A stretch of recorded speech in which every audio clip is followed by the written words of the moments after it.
What's up? Let's bring it closer, right? What's the motherfucking deal, man? Welcome to the Den. I'm glad you could join me this evening, and each and every night that you guys are available to join me. I want to thank you for allowing me to be your host. It is a privilege and an honor to get to chop it up with you guys every evening. I am Ed Honcho. If you don't know, now you know. Again, welcome to the Den, the best conversation on the internet.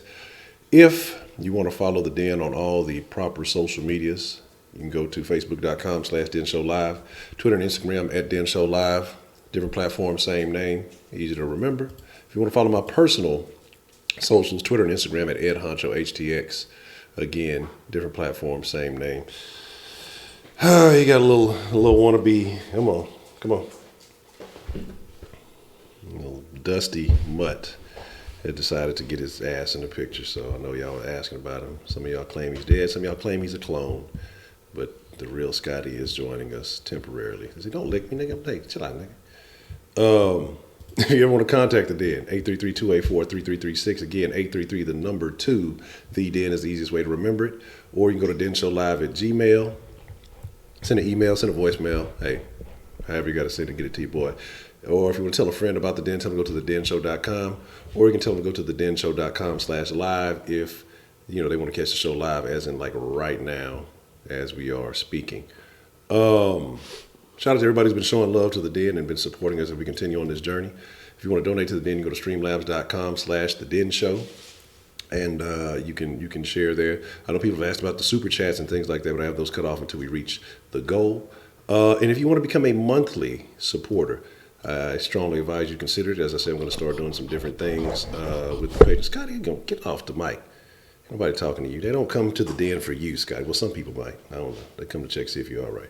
Patreon.com/The Show. As like I said, I'm going to start up a Den Discord where, we can kind of keep in touch throughout the day, almost like a 24/7 Den, because the Discord app allows you to do several things. Like I said, you can have voice chat, you can have, you can type, you can share pictures and other things.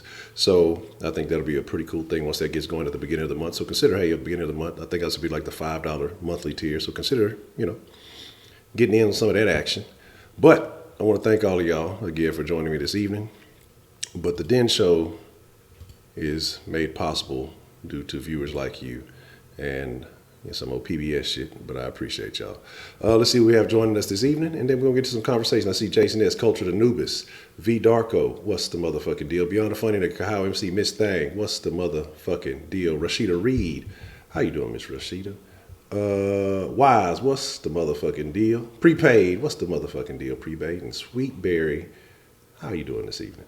And if I missed you, I ain't diss you. I know it's a little bit late, man. Look, I have the other channel, Soft Sports, and even though it's not as bad today as it was yesterday was just what the fuck. Today was a little bit okay, then some what the fuck.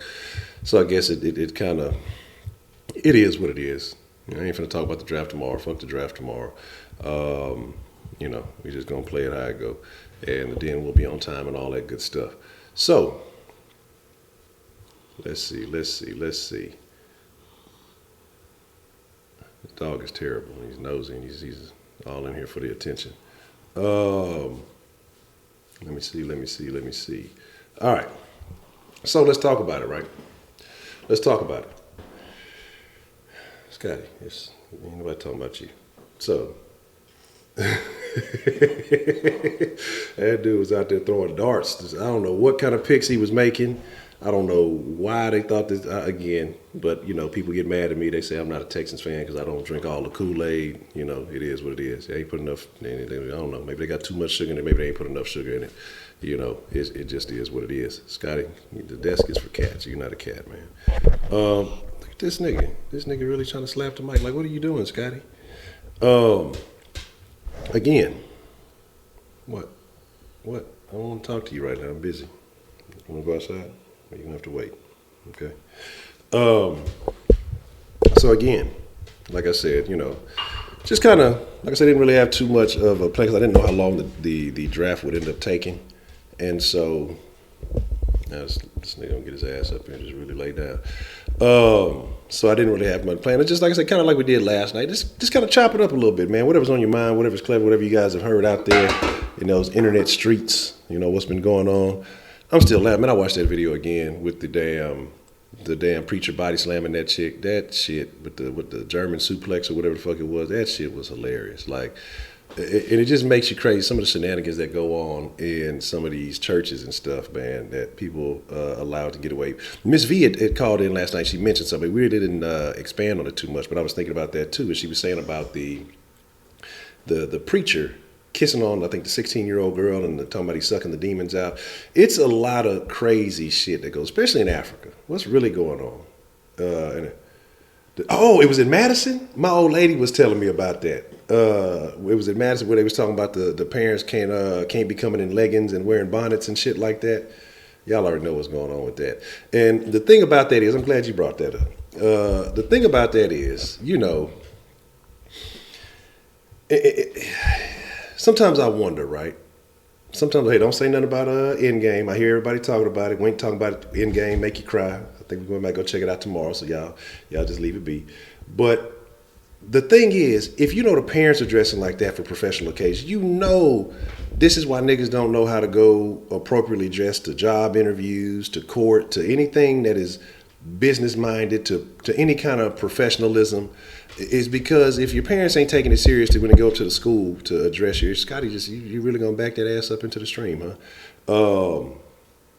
Everybody saying, "Oh, grown men talking about this making them cry." I can't believe this. It's terrible, But the thing about it is, I've seen it with my own eyes. It all in all of those areas. We ain't gonna talk about all that, but you said one lady showed up with a house coat with nothing. Oh my God! And that's what I'm saying. Like, motherfuckers go to the school to talk to the teachers if they even go. I guess it's good enough to get them to go, right? And they ain't gonna want to go because they're gonna actually have to put clothes on. Motherfuckers going up to the school dressed like they go to Walmart. Like, you said it was good, not great? Okay. See, I done heard niggas talking about crying and all kind of stuff like that. But niggas going to the school to talk to the teachers, and they up there dressed like they going to Walmart, man. And the shit just don't make any sense. Like, I don't understand it. Like, and that's the problem with niggas. Like, you gotta understand scenarios, I guess. This is the best way to put it. Certain scenarios, be casual, man. Be casual. That's cool. If it's not that important. But if you're talking about your child, if you're talking about your future, if you're dealing with someone, if the other person is wearing a suit or wearing professional clothing, then maybe, just maybe, you ought to consider dressing up for the occasion or dressing for the occasion, right? But motherfuckers just want to do what they want to do. And that's the problem with niggas, man. And again, like, I got to get better. I'm going to start making sure I clarify much, much better. And I'm going to actually start being more cautious about how I use the word niggas. Because it's niggas and it's black people. And this is a real thing. And that's niggas of every race. That's why I always talk about, the differences. Every race got their race, and then they got they lower level. they lower level. But it's so much nigga shit going on. Trust me, I'll be able to use the word frequently. It's just I gotta make sure that I don't confuse it. You know what I'm saying? So you feel like we all the same? Man, I don't know, man. Sometimes niggas just be. Sometimes you gotta have a little bit of difference, man. You gotta explain it a little bit differently sometimes. But I think every black person has some nigga in them. I think it just depends on what it takes to bring it out. I'm laughing about when who was it? Danny F called in talking about she usually on the up and up. But that time she got arrested, she started talking about the nigga came out. So it's in all of us, man. But the thing is, man. You say you've seen people come to job interviews looking, yeah, and that's what I'm saying. Like, I don't understand it. I don't understand it. Motherfuckers they'll get fly for the club. They'll dress. I don't even want to say professionally, because nowadays professional dress to some motherfuckers is the shit that they wear to the club. You know what I'm saying? It's just like I don't think motherfuckers know the difference of the occasion, and so that's a issue, man. But yeah, and so you got motherfuckers setting bad examples for the fucking kids, Scotty. Let me look at me in my eyes like that. It's only two reasons motherfucker look at me in my eyes like that. And they both start with F. And we ain't doing either one of them. So my thing is, that's a sad thing that the school has to implement a dress code for the parents. Do they have a dress code for the kids? I know. Some of these schools do. I'm not sure if Madison does. But it's sad that the parents have to get a dress code. Usually it's for the kids, but now they got to have one for the goddamn parents. That's a terrible thing. And I wouldn't be surprised if more schools starts implementing it. I mean, once you get that started. And I actually think that's a great idea. I mean, shit, if they ain't going to do it themselves, you know what I'm saying? Yeah, I got one? Okay. If they ain't going to do it they fucking self, then shit, you got to do something. Like, if you give a fuck about your kid's future, at least fucking dress like you do. You know what I'm saying? Oh, yeah, they pissed off. That's goofy shit. Like, I don't even know what you would be mad about. Like, well, how do you get mad about something like that? You should be more mad that motherfuckers is coming up there so often looking like that this has to be an issue. This has to be something that has to be made known. You know what I mean? But again, it is what it is. But yeah, that's wild shit. I wouldn't say only in H-Town. I wouldn't be surprised if they got it other places. It ain't just happening in Houston. But yeah, so you got that going on. You got like the preacher shenanigans. A lot of preacher shenanigans been going on, especially in Africa. What is really going down in Africa? Because it's a whole. I mean, shit is happening here. I guess they emulating the shit they see in America. And they like, fuck it, we gonna top it. It ain't just niggas, man. Because who was the one preacher, the white dude that was slapping people with coats and shit? And they passing out and fainting. Y'all ever seen that the little mix they did and they made it look like they put the Street Fighter music on that shit? And they had the motherfucker slapping people with coats and all kind of weird shit going on, man. This is crazy. Say Africa full of gays now too. They copying America, Look, that's what happened. They started sliding through. They thought it was one thing when they got here, and they said, "Oh, this what these niggas doing?" But I don't know. I'd like to say the shit is spreading, but again, just all kind of shit that is going on in the world. The funny thing about it too is what you were talking about last night. Also, when you talked about how the motherfuckers off the chat line spreading the fucking AIDS and shit. And I meant to mention like how in California, like it was actually I want to say last year or a few months ago at least, that how is this not? And because I was thinking about it a little bit, how is this not when you are altering someone's life permanently? How is this not a felony? You can rob somebody, take some of their shit, it'll be a felony. You can hold a motherfucker up at you know what I'm saying? You could rob somebody, it's a felony. You assault somebody, it's a felony. You shit, you can do a bunch of white collar crimes that are felonies too. But if you give somebody AIDS, it's no big deal. Like, come on, I don't understand the logic of it, man. It's a lot of crazy shit happening in California. I don't understand the justification. I don't understand the premise of a lot of this shit. Scotty, you looking wild, man. It's about that time for you. I don't get it, man. I really don't fucking get it. It is what it is. They say North Africa has Islamic extremist groups slaughtering people. Well, that's not very nice of them. Why would they do such a thing? You should go to Africa. Treat me like don't do that. Don't go to Africa. I heard they can't. Who was that to say they couldn't cook you said they couldn't cook the fried chicken, huh? Okay. What is you doing? What is you doing, DeMarcus? What is you doing? Again, so that's the bunch of wild shit. But that makes me think of the mentality, right? That makes me think of the mentality of people when they're caught up in that in big groups and a certain energy starts going. Like, motherfuckers don't want to feel separate from the group. When I was talking about the churches and they doing all that crazy shit. Talk about Texans fans and not want to upset the Texans like they gonna just up and move. Like, they just can't say, like, people get mad when you're critical. This shit was a fucking bad move. Like, what the I'm not finna find a way. These motherfuckers are professional. They getting paid. They taking your money. I'm not finna find a way to justify their moves to make me feel better. Like, look, it was a stupid decision. And it is what it is. Hey, Scott, you gotta get down, player. You doing too much. You going cross country and shit. Your face looking dirty. Looking like you've been eating ass, Scotty. But again, Texas will make you stressful, man. Sam Bloom, what's the motherfucking deal? So all I'm saying is this, man. Oh shit. Rob, man, I appreciate the love. Say pay some bills, use the rest for some Hennessy and bullets. Hey, man, look, we'll make that shake. I just won't tell nobody. But man, I appreciate the love. Shout out to Rob, man. And man, I just want to say too, because I was just going back over some stuff, chopping up some calls and things, man. I've really been listening, and I kind of, like I said, I cut it up and been listening to that last call a while back that Prepaid had when he was just talking about the issues when we were talking about the single moms and stuff. No, not the one with single moms. I'm going to say it was before that one. And then the one about the Rob called in.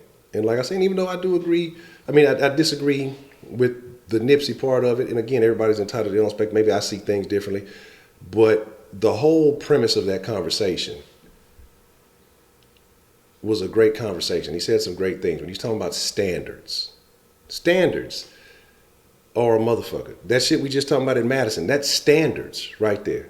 And talking about niggas not having standards. You don't have standards enough to motherfucking me dress well enough to go talk about your child at school. They talk about when your kid go out the house, parents always say, hey, you a representation of me. But when your ass go out to the school, ain't you a representation of that child or how you raising that child? But you don't have standards enough to, throw something decent on, put some clothes on. We're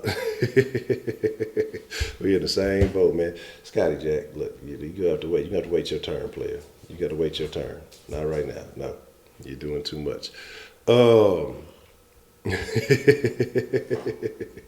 Yeah, you know what I'm saying? And I got you. That's a bit. I'm open up the line here in just a second. But like I say, man, it's just motherfuckers is I think that's what we need to talk about, because I think standards are low across society, not just in the black community. We got a lot of issues we definitely got to fix in the black community, but across the board. And this is why this unacceptable shit has become acceptable, and that's a fucking problem. Okay, that's a fucking problem. Here, y'all, give me just 1 second. All right, give me just 1 second. I'm gonna put y'all in on the whole. I'm gonna let y'all jam some of these tunes real quick. All right, and I'm finna let me see what's going on here, because this little nigga finna make me whoop his ass. I don't beat the dog. All right, just y'all chill. Give me just a second.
All right, there we go. We back.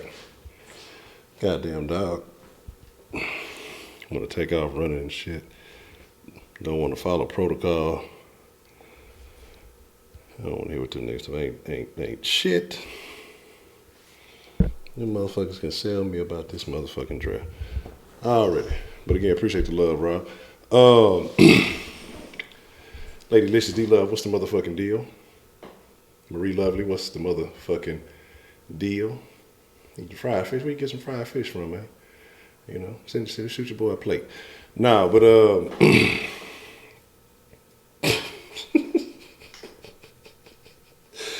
we're talking about standards, right? And the thing about standards is you should have standards in every aspect of life. And there's nothing wrong with having high standards, no matter what your situation may be. Personal standards for yourself, goals, things that you're willing to accept, not accept. Standards for how people, you know, deal with you, things that you go through, the way you represent yourself, the things that you intake. If you want quality foods or, you know, athletic health standards, whatever else it may be.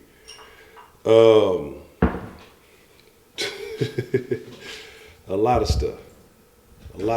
Hold on one second.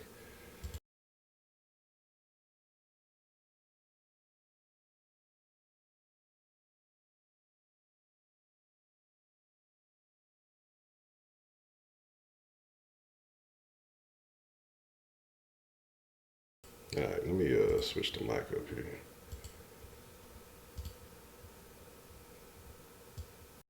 All right, cool. That should be a little bit better. Get this out the way. Cut this off. Maybe a little bit more echoey, but it's a little bit more convenient.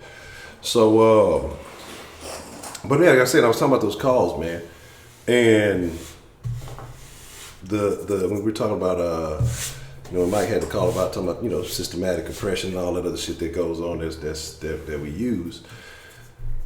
And honestly, especially as black folks, and if you're whatever you may be, you can apply it to yourself. Excuses, man, and that's something like I used to be full of excuses, full of a lot of excuses. Time to time I catch myself, have to get myself up out of that shit, but not in the sense of that way anymore. Like, oh, well, I can't do this because of this, or I can't do this because of that. You know, that's that bullshit. And if you make an excuse, you defeat it. You defeat yourself when you make them fucking excuses. So standards for the life that you want to live, the shit that you want to have, you know. And just thinking about some of the content of both of those calls, man, as far as Rob talking about us getting our neighborhoods back in order. And, you know, that would definitely alleviate a lot of problems, and I definitely believe it would. And then, you know, when Prepaid was just talking about from the standards of marriage, you know, being one, you know, when he was just talking about the reason why we don't have generational wealth because of, you know, when you're having kids, so one, you can't pass down generational wealth. Two, you go to the fucking schoolhouse looking like fucking, what's the motherfucker? Looking like the black one, you know, because Tom and Jerry used to be all kind of different. Like, they used to have they used to stay with some white people. So Tom and Jerry, man, them motherfuckers were some strays, right? And on the cool, that nigga Tom had to really be cool with that nigga Jerry, because they used to stay at a black lady house, and somehow they was at the white people house, and then the motherfuckers were just like, how was the mouse always following the cat? You know, them boys was cool. But the thing about it is, what I'm saying is, you know, we gotta have standard. But you know, when you go to school looking like the black host, because you know she used to have like the little slippers on and the other shit, you know what I'm saying? Tom Jerry was niggas, yeah, doing whatever, ain't paying nobody bills, fucking everything up. But, you know, the thing about it is, when you go into the house, to the school dressed like her and just doing whatever, like, when you don't appreciate stuff, I think about a lot of torn down and poor communities, right? And the thing ain't nobody safe, because you look at Bun B's situation, motherfuckers jumping gates and shit, because they don't know no better. You know, why you want to take from the motherfuckers who work for their shit? It's the reason they gave it, to keep your ass out, nigga. But the thing about we're gonna talk about that, then we're gonna open up the line. But, you know, again, standards, man. If everybody had a set of standards and you accepted nothing less, even when we were talking about the baby mama thing, standards, that's kind of what it all comes down to. Standards, having standards for yourself. Even if you're a single man and the kind of woman you're looking to engage with, or as a woman, what kind of man you allow yourself to lay with. You know what I'm saying? And the outcomes that happen from us not having great standards. And that's a problem. That's a big problem. So I think we definitely need to talk about that when we open up the line. But I want to talk about one more thing, and then we go, like I say, and whatever's on your mind, whatever y'all want to talk about. Like I say, it's just kind of I didn't really have a set topic for tonight, but we're gonna get everything back in order after wasting all that time with that damn draft. I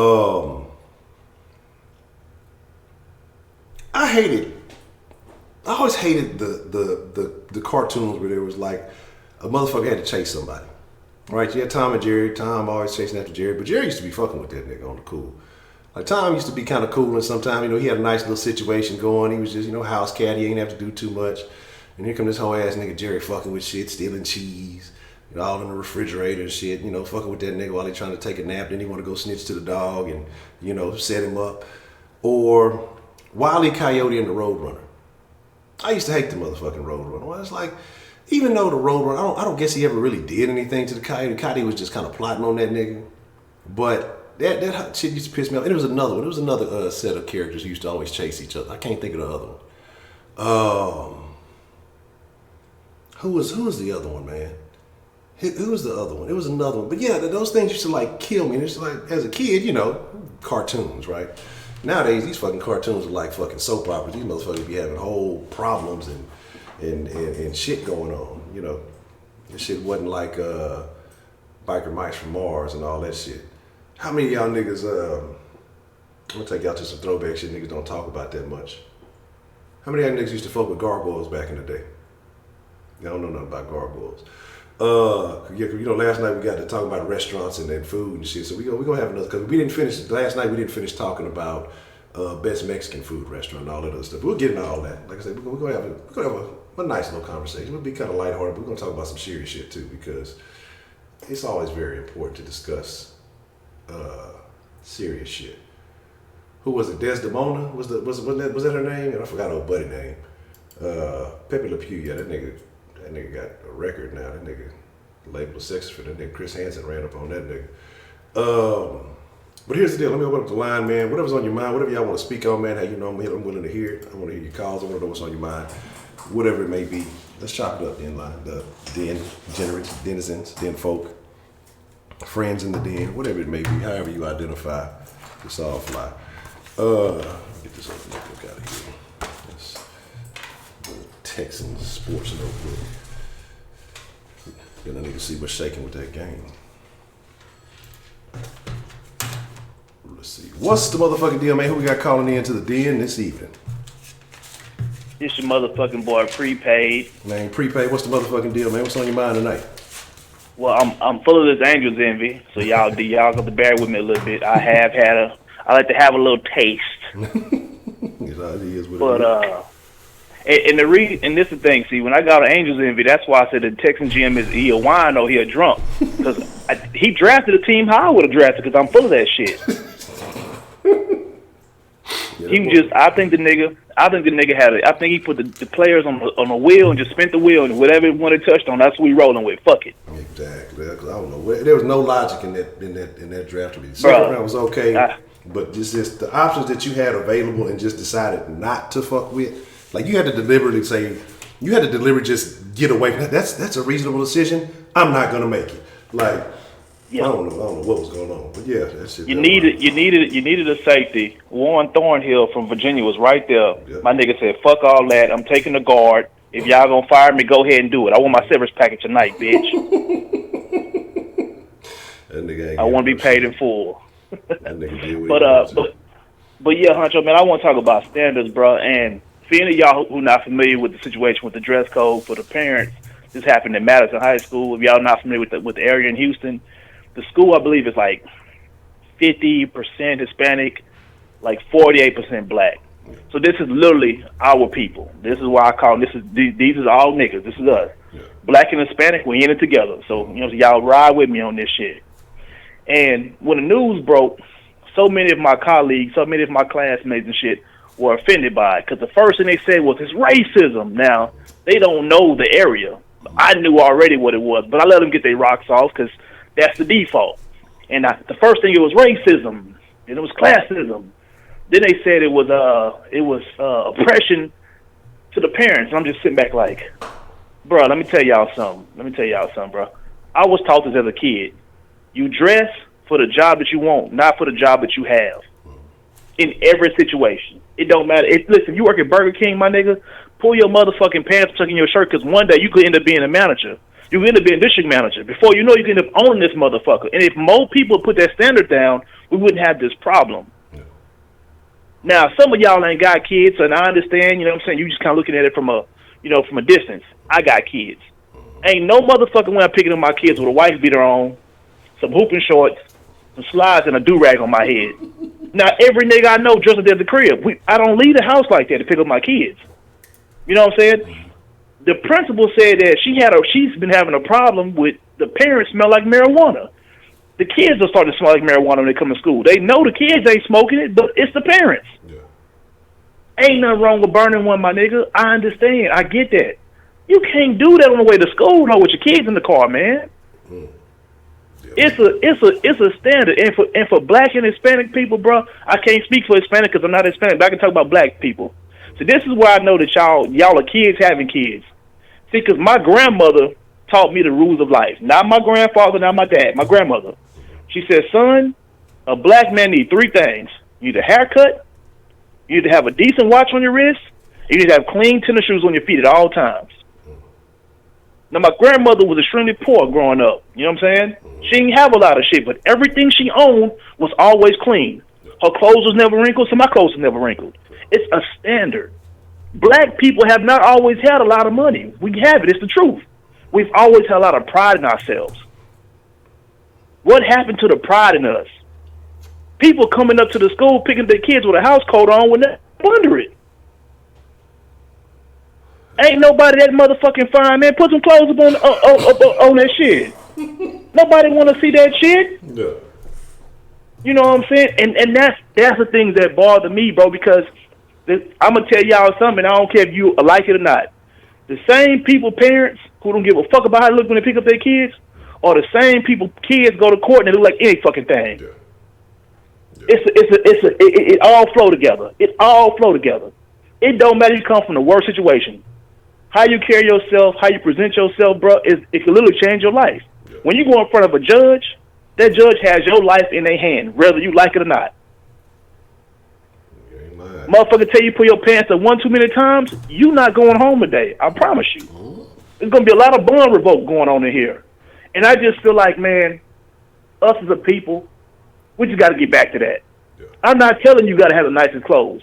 Whatever clothes you got, man, look presentable. Yeah. Take care of yourself. Stop going in front of these people at this schoolhouse looking like that shit. Because if you do it, your kid's doing it. Yeah, I agree. In every aspect. A bonnet on your head. Ladies, I know y'all like to wrap y'all hair. I get it. I understand all that. Don't nobody want to see that shit. Don't nobody care about that shit. Take that shit off your head. Why are you shopping with that shit on your head anyway? You ain't know you was coming to the store? You literally got in the car and drove to this motherfucker. You knew you was in here. Big ass basket full of clothes with this big ass jiffy pop on top of your head. Take this shit off your head. Niggas. Listen, bro, I know that sagging was once a style. I don't know. Maybe it still is. Don't nobody want to see your drawers, my nigga. I promise you they don't. Don't nobody want to see your drawers. In any form of fashion. Don't no nigga. Even the fairies don't want to see your drawers. Pull your motherfucking pants up. If you smoke weed, I don't want to know about it, my nigga. Ain't nothing wrong with burning. I don't want to smell that shit on you all day. Stop that shit. It don't look right, bro. We got to get back to having pride in ourselves, bro. If you don't respect yourself, ain't nobody else gonna respect you. Point blank, period. Stop sending your kids to school looking any kind of way. Y'all stop bringing your ass to the school looking any kind of way. I mean, black, Hispanic, white, all y'all, man. Get on your shit. I got a question for you, That's it. What's up? What's up, big dog? Okay, recently in California, they just passed this crown law. Now, you know, I got to dress. My old lady, she got natural hair. and we kind of disagreed on it a little bit, even though I do got, longer. I feel like an employer, if they got an image they want to put out, however they want to represent themselves, I think they kind of had a right to do so. So he was talking about a lot of employers are biased because of the natural hair. I hear about it all the time. I'm in some little dread groups on Facebook and some other stuff like that. To me, I don't see it as a big deal because I kind of want to pay my own lane. So it is what it is. But a lot of people feel like it's an issue. Do you think that was something that was necessary to make it more acceptable, since that's becoming more of a thing, people wearing their hair naturally? Okay, here's the thing, Honcho, and people don't understand this shit. It's not a problem with natural hair. Mm-hmm. It's natural, unkept hair. Mm-hmm.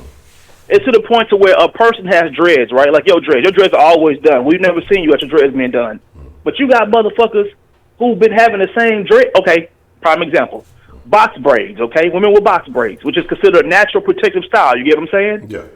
I know black chicks who had the same box braids all summer. Your hair smells. This is a place of business. Yeah. That we can't have that. A person has dreads, but they not washing their hair. Don't nobody want to smell that shit. Hey, your hair sweats. Then you got the dummies who decide to get and this is my lady, black, and I love y'all. I gotta cut this shit out. Y'all will go get y'all natural hair and then dye that shit purple. Bitch, don't nobody want to see no purple hair. That's the problem. And then this is the thing. Everybody is so into I laugh so hard because black people are so into their constitutional rights. I've never seen y'all the most bitching and complaining, oppressed niggas I've ever seen in my life from the iPhone 10 when I was oppression. I got a right to wear my hat. That's where I have a right. This is a establishment. It's a place of business. None of your personal rights can infringe on the business. When you signed up here, when you signed that application you probably lied on your resume, when they shook your hand and gave you that job, you agreed to all terms and conditions of the job. Now, here's the thing, Honcho. You got a job, a 9 to 5, let's say you got a job, whatever you're doing. If a motherfucker asks you to cut your dreads off, then we have a problem. But if they tell you, hey, man, your hair got to be neat, it can't be all over your head, you feel me? You can't be in this hole looking like Waka Flocka at a rap video, bro. You can't live like that. You understand hair and how you maintain the hair. Everybody offended by the shit because they don't want to do right with their hair no way. Your hair was purple yesterday, now it's green. Wednesday, you went all gold. And black women, y'all gotta start doing that gold, that Goku Super Saiyan 3 hair. Stop doing that shit. That shit don't look good on none of y'all. I'm sorry, y'all. Ain't nobody hair blonde. Don't none of y'all have gold hair. Stop doing that shit. Man, you lying. It's a distraction. When you go to work, you work for that company. Now, if you don't like the job, get out of there. But nobody wants to be distracted by your hair. So it is what it is. I get it. Some of y'all gonna be offended by the shit. Y'all gonna be offended anyway. Y'all are part of the snowflake culture. Y'all gonna always be complaining about some shit. I agree. You know what I'm saying? Oh, and before, since I've been having a little taste, I want to speak on something because Rob, big shout out to Rob because Rob touched me on something. No. And I want to say this. I watched Coachella, bro, and I seen one of the most monumental performances I've ever seen in my life, and it got criticized the whole time. I watched Kanye West perform at Coachella. He didn't actually perform there. Kanye West had been doing Sunday service where he just go out with his band, his mass choir. He been rocking out. I know some of y'all know about it, some people don't. Coachella reached out to him, offered him a ridiculous amount of money. They just wanted to come and film it. Yep. And the whole time Kanye was there, I seen people leaving comments like, "This, Kanye a sellout, or he a coon," and you know what I'm saying? And it was so funny because they were like, it's like a cold out here. People all dressed the same. And I started scratching my head because I'm like, every last one of y'all have celebrated Nipsey's contribution to the black community. Y'all have celebrated Nipsey putting other people on. Kanye has a whole black mass choir of 200 people out here. He got another 15, 20 people that's in his band. The sound technician, everybody black. You just created 300 opportunities for people, and every last person there had on his brand. Think about this. One of the biggest platforms you could have as a music artist, over 300 people are there supporting his shit with his brand on from their head to their toe. And y'all have sit back and talk bad about this man because you don't agree with his political views. Y'all want to talk about black excellence? At Coachella, we talking about a circle we wasn't even invited to. Yeah. They just started really fucking with niggas at Coachella. Kanye became the first person to perform at Coachella that wasn't actually there. Think about how monumental that is. Which goes back to what I always tell you: if you believe in yourself and your truth, you ain't gotta go out here and shuck and jive for nobody. But the money they gonna come find you with the money. Think about the power of what he did out there, his brand. Y'all can say, "Oh, Kanye, he a culture vulture. He just letting these white folks see what was going on in church." First and foremost, that's 300 people who had no opportunity to ever be on Coachella, who all got the chance. Every last person who's singing out there gonna have other business opportunities. But since he's married to a Kardashian, we're gonna overlook this shit. If you can get excited about Nipsey Marathon shirt, you should be just as excited about Kanye having his own high-end fashion brand. Now, I ain't wearing none of that bullshit because it looks like homeless people clothes. But the fact that people buy that shit, I mean, and people really do buy that shit, bro, we got to commend that shit. You got to call a spade, man. If we gonna support it, we got to support it all the way. We got to go all the way with support, man. So, I mean, I know a lot of y'all gonna disagree with it, and that's fine. You can have it, but the facts are the facts. The nigga out there, they got Yeezy shit from head to toe. You feel me? Yeah. So, it is what it is. But that's it for me. I'm going to get drunk and fuck with y'all in the chat. Already prepaid. Appreciate it, man. All right. Now, that was a very interesting point because I didn't even think about it. Now, I've been seeing like the little Sunday service thing from here to there. And I forgot who brought him out. I forgot who he came out with. But the thing is, and we was talking about that, I want to say the other day. We'll take this call. We'll get back to that. Let me jot that down. What's the motherfucking deal, man? Who do we have calling into the den this evening? What's poppin', Honcho? This is Dr. Rabbit. Dr. Rabbit. Well, yeah, I heard you lost your credentials. So, Mr. Rabbit, how are you doing this evening? I'm doing all right, Honcho. How about you? Actually, I think I know how you're doing. Okay. Well, how do you think I'm doing, Dr. Rabbit? Kind of doing all right, but also kind of fed up with the draft and everything, but we're past that. Yeah, I'm in the den. I ain't even worried about the draft no more. I'm in the den with the friends in the den. Hey, it's all good, man. Yeah, man. What's on your mind there, Mr. Senior Rabbit? Oh, man.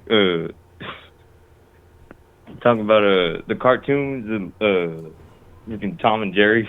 Yeah. Dude, I don't know if you've seen the clip, but there's this old clip. This old clip of Porky Pig saying a cuss word from Looney Tunes. Have you seen it? No, I haven't seen it. Oh, well, if you ever get the chance, if you ever get some free time, make sure to type up Porky Pig swears. I guarantee you there's going to be a video of that, man. Okay. Yeah, I heard one time they said that who was it Foghorn Leghorn? They said that they said something about what did they said that Foghorn Leghorn was saying some racist shit one time. I forgot exactly what they said. Yeah, said, but Foghorn, that motherfucker was. That nigga used to always try to lay up with the little lady chicken. He used to try to play her, man. Tammy Dixon, what's the motherfucking deal? Good to see you. You know what I'm saying? So yeah, man, I'm gonna check that out though. Porky Pig didn't really get a lot of shine as a as a character. He got his little shit here and there, but he didn't get the same kind of run like some of the other Looney Tunes did. Yeah. And what's funny about that is we got Foghorn Leghorn saying some racist stuff. We got Porky Pig swearing. We also got Garfield saying jackass. Because there was an episode of Garfield and Friends where Garfield just straight up says jackass. Yeah. I don't think that's well. I mean, I guess it just there's some of those words like that are kind of sketchy. But I guess it's for ass in any kind of context to a cartoon. Dude. Yeah, you got to be cautious with that. Dude, back in the day, cartoon creators didn't give one fuck, man. Well, I remember. I think they said Donald Duck or not Donald Duck. Might have been Daffy Duck or whichever one of them motherfuckers. One of them damn ducks had like some type of Hitler shit going on. I've heard I've heard like a lot of there's certain things were acceptable back then that as shit progressed, it isn't acceptable. You know, blackface is a thing. You motherfuckers should always do some blackface on the goddamn cartoons. I remember seeing that shit when I was young. Now they gon' they gonna get rid of that shit. They ain't finna have that shit at all. You know, but the shit used to be funny to me back then. I guess it wasn't as big of a deal because I guess maybe because you're a kid or maybe didn't understand. But it wasn't like how it is now. People just they get all crazy and lose their mind over shit. You know what I'm saying? But it is what it is. 1676, what's the motherfucking deal, man? But yeah. Nowadays we got nowadays if we were probably to include a cuss word on a kid show, everything would be fucking flipped upside down, man. Everybody would be freaking out. Yeah, I mean, but you got a whole channel now with the Adult Swim, so you got all the profanity cartoons you need now, so it's all good. you can get away with all kind of shit now, so it's all good. Yeah. But anyways, man, that's all I got. All right, man. Appreciate the call there, Mr. Rep. Bye. All right. Yeah, man, I heard that too. That's what I was talking about the other day, man. At the Coachella, I heard there was like an outbreak. Like the little monkey must have got loose, was spreading the herpes. Look, I told y'all, don't be out there having festival sex. Don't be out there thinking you winning, getting some strains, because you ain't the only motherfucker that she been smashed at that festival. You gotta, and don't think it was just one person that did it. There was probably a bunch of motherfuckers out there. That's like a thing. Spring break is a thing, because I think they say South Padre is like one of the biggest transmissions of STDs in the year, whatever, like one of the biggest events, like when spring break and shit like that, because all these motherfuckers just fucking, they don't know nobody, can't get in touch with them, they got drunk and started wilding out, and then, try to get their wee wet, and then, well, hey, you set for life after that. you got to bring you a souvenir home, you know what I'm saying, not one you asked for, so, there's that, you know what I'm talking about. It's wild, man. Wow. But yeah, man, what you said about Kanye, I didn't think about that, because I didn't really pay attention to the clothing and stuff. But Kanye does a lot. Again, we talked about his meeting. We talked about why the black folks don't want to go meet with Trump and everything that happened with that. But Kanye did. Kanye took an attempt. How it was received wasn't so well.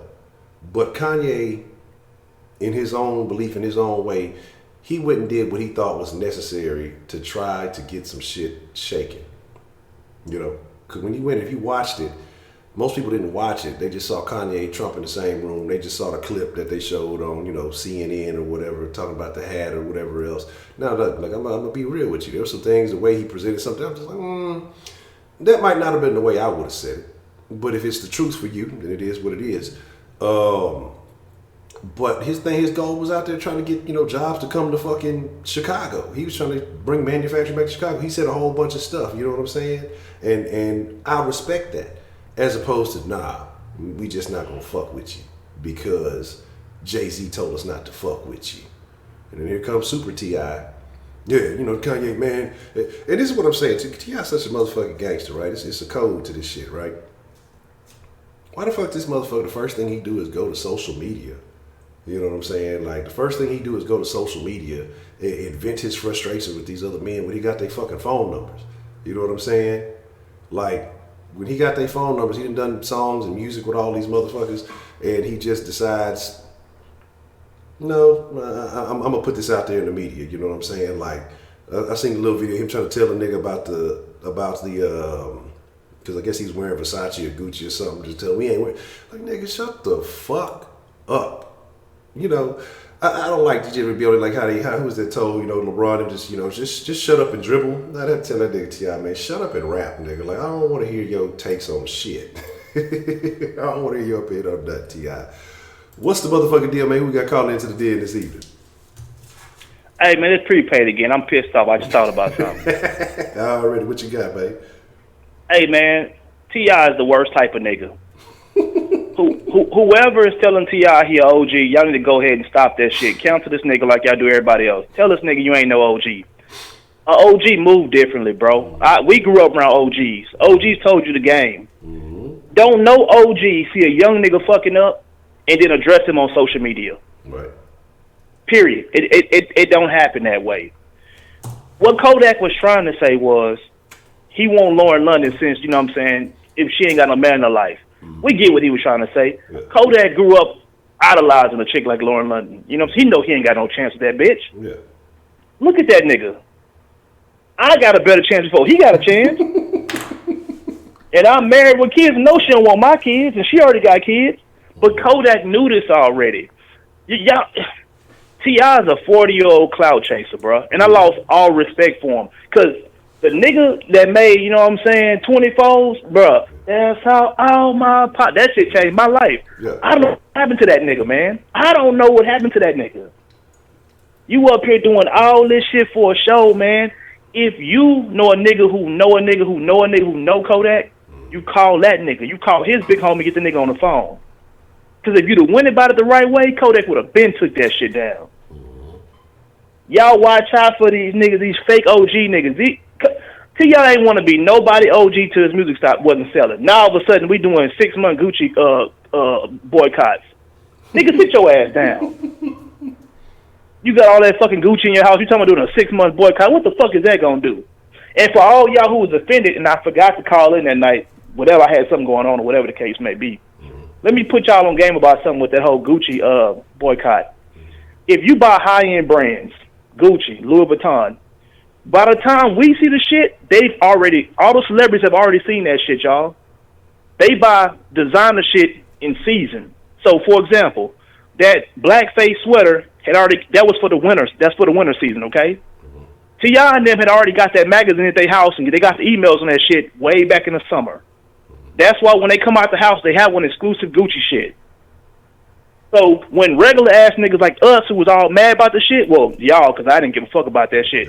When regular niggas got mad about that Gucci shit, T.I. jumped on the bandwagon and make it seem like he was offended. Bitch, you wasn't offended. You seen that shit months ago.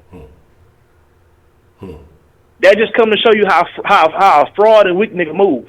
Because what he should have said was, you know what, y'all, I seen the shit. That shit was on me. I should have been said something. Yeah. But the harsh reality is he ain't give a shit about it. That nigga ain't care about that shit. It's a way for him to capitalize on people, bro. I hate niggas like him. That's the worst type of nigga. What you think changed that, man? Is you think just the lack of celebrity not being in the limelight anymore? You think that's just he just trying to desperately find a way to stay relevant? Bro, it's a saying, Honcho, and it really do apply, and it's a real thing. You can look this shit up. It's called "Get Woke or Go Broke." T.I.'s learning this shit from the rest of the companies. I know some of y'all watch Endgame, and I'm gonna point out something to you. And I want you to just realize it. I'm 32, turned 33 this year. I grew up on comic books. Okay, yeah. Captain Marvel, who was played by Brie Larson, is actually the character in the comic book was a man. Mm-hmm. Later on, it turned into a female. Now, all of a sudden, Captain Marvel is a big piece inside of the Marvel comic universe. MCU is what they call it, Marvel comic universe. This Captain Marvel movie was like her feminist, hear me roar, I'm a woman type thing. Yeah. When Marvel knew that the end game was coming, which is the original Avengers, they thrusted her upon us. Yeah. It's a part of the get woke or go broke. And Brie Larson's been telling everybody, I have this platform. Women are more empowered than we need to have all this empowerment movement, and that's what people do. Companies do it. The Gillette commercial was doing it. Dollar Shave Club so whooping their ass. They got woke because they don't want to go broke. Mm-hmm. T.I. picked up the same fucking thing. My career ain't what it used to be, so let me get out here and act like I'm an activist. I'm fighting for a cause. Bitch, you don't care about us. You the same nigga talking about having all these illegal straps and shit and have all them guns in your house. Man, you don't give a fuck about none of us. That's why niggas like T.I. when Nipsey died, may he rest in peace, was a solid nigga. Niggas like T.I. would run to L.A. and buy all the Nipsey clothes, and there be niggas in Atlanta down the street from T.I. who be starving. He won't even get them niggas $1. The worst type of nigga. These are the worst type of niggas. You want to go out here and do everything for business stuff. Every time you give somebody something, you got to record it because you ain't solid like that, bro. You're not a solid nigga like that. I seen, nigga, after the hurricane, nigga, motherfucking, you know what I'm saying, Trey the Truth and them out there really going saving people's lives in boats and shit. Yeah. Really going, you know, come on, man. Y'all niggas ain't built like that because that's not, y'all ain't have real OGs. You can tell T.I. ain't have no real OGs because a real OG would have inherited some shit. Like, the shit niggas used to tell me when I was a kid growing up, looking out for the youth. You know what I'm saying? Looking out for the elderly. You know what I'm saying? You see a little young nigga doing some shit he ain't had no business, you don't go over there and blast that shit. You pull him to the side, but look here, hey, look here, little nigga. I just want to give you a little, you know what I'm saying? A little pep talk, get your mind right. Yeah. You see two little young niggas out in the street fighting, what you tell me go up there, hey man, y'all cut that shit out. Y'all can really hurt each other out here. You tell them what's right and go on about your business. He the type of nigga go out here and record the shit. Then once he get out publicity, then he want to break it up and then want the key to the city. I just saved these two young black brothers' lives. Nigga, fuck you. And you up here being all politically correct by the nigga T.I. Man, fuck T.I. T.I. the corniest nigga out, man. Fuck that nigga, man. I said it. I don't give a damn. Fuck him. Y'all tell the nigga I said fuck him. I'm out. Already prepaid. And there you have it, folks. But man, like I say, you know, that's the wild shit though, man. And it's true, man. You see it. You see a lot of this off the wall stuff. Celebrities don't give a fuck. Which I gotta understand too is celebrities don't have regular nigga problems. They're not dealing. They'll try to relate to it. They'll look for some shit. You know, the short little exposed to pop. Man, I didn't really see how that whole thing went down. You know, I remember Shorty Low and T.I. had a little bit of beef. But I ain't really, like I said, I ain't really follow behind all that shit. You know, I remember that. They know. And they know that. That little nigga, that ain't gonna lie, that little song was jabbing. You know what I'm saying? People were mad at Kanye because of the comment about slaves. Here's the thing, and some folks was kind of mad at me because of some shit I said. Look, a choice doesn't always mean a good and a bad. Sometimes it's a bad and a worse. Sometimes it's a good and a great. You know, there's different types of choices in life. Y'all ever seen that movie? What was it called? The Good Son. You know what I'm saying? The Good Son. And she had to choose between, I think, the little step kid and I think Macaulay Culkin ass. You know what I'm saying? Who was her real kid, and I think in the end she ended up dropping Macaulay Culkin for the other little nigga. And hey, that's a tough choice, right? Your flesh and blood versus, you know, someone who ain't. What's the motherfucking deal, man? Who we got calling into the den this evening? Hello. What's up, Honcho? This is D-Love. D-Love, what's the motherfucking deal, man? What you want to drop in the den tonight, man? No, I absolutely agree with you. Sometimes there is a bad and a worse when it comes to making choices. Sometimes there is a good and a great. Just like the Texans had in the first round. They had some good choices and they had some great choices. Okay, but instead they chose to make the bad and the worst. No, I'm just spinning around. But like, no, this job just got me stressed out. Man. I don't really I'll be honest with y'all. I don't keep up with like alignment. I don't know how to like examine offensive alignment like that.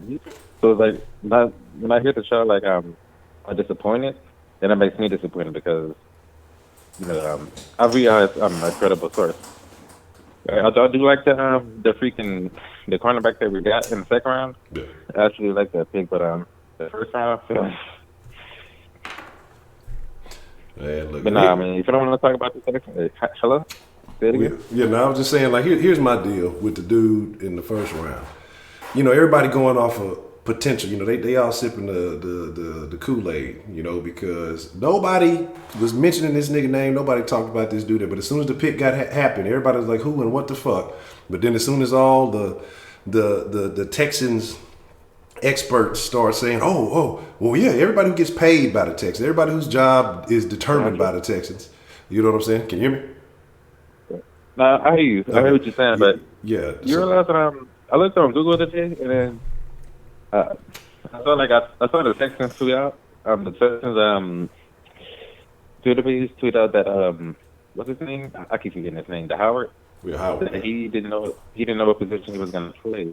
Yeah, they don't know what position they go, but that's how they fucking do it, man. They don't know what the.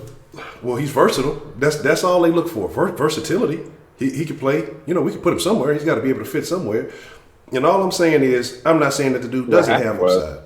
I'm not saying that he can't be there. But the thing about it is, first round picks are expected to be day one starters.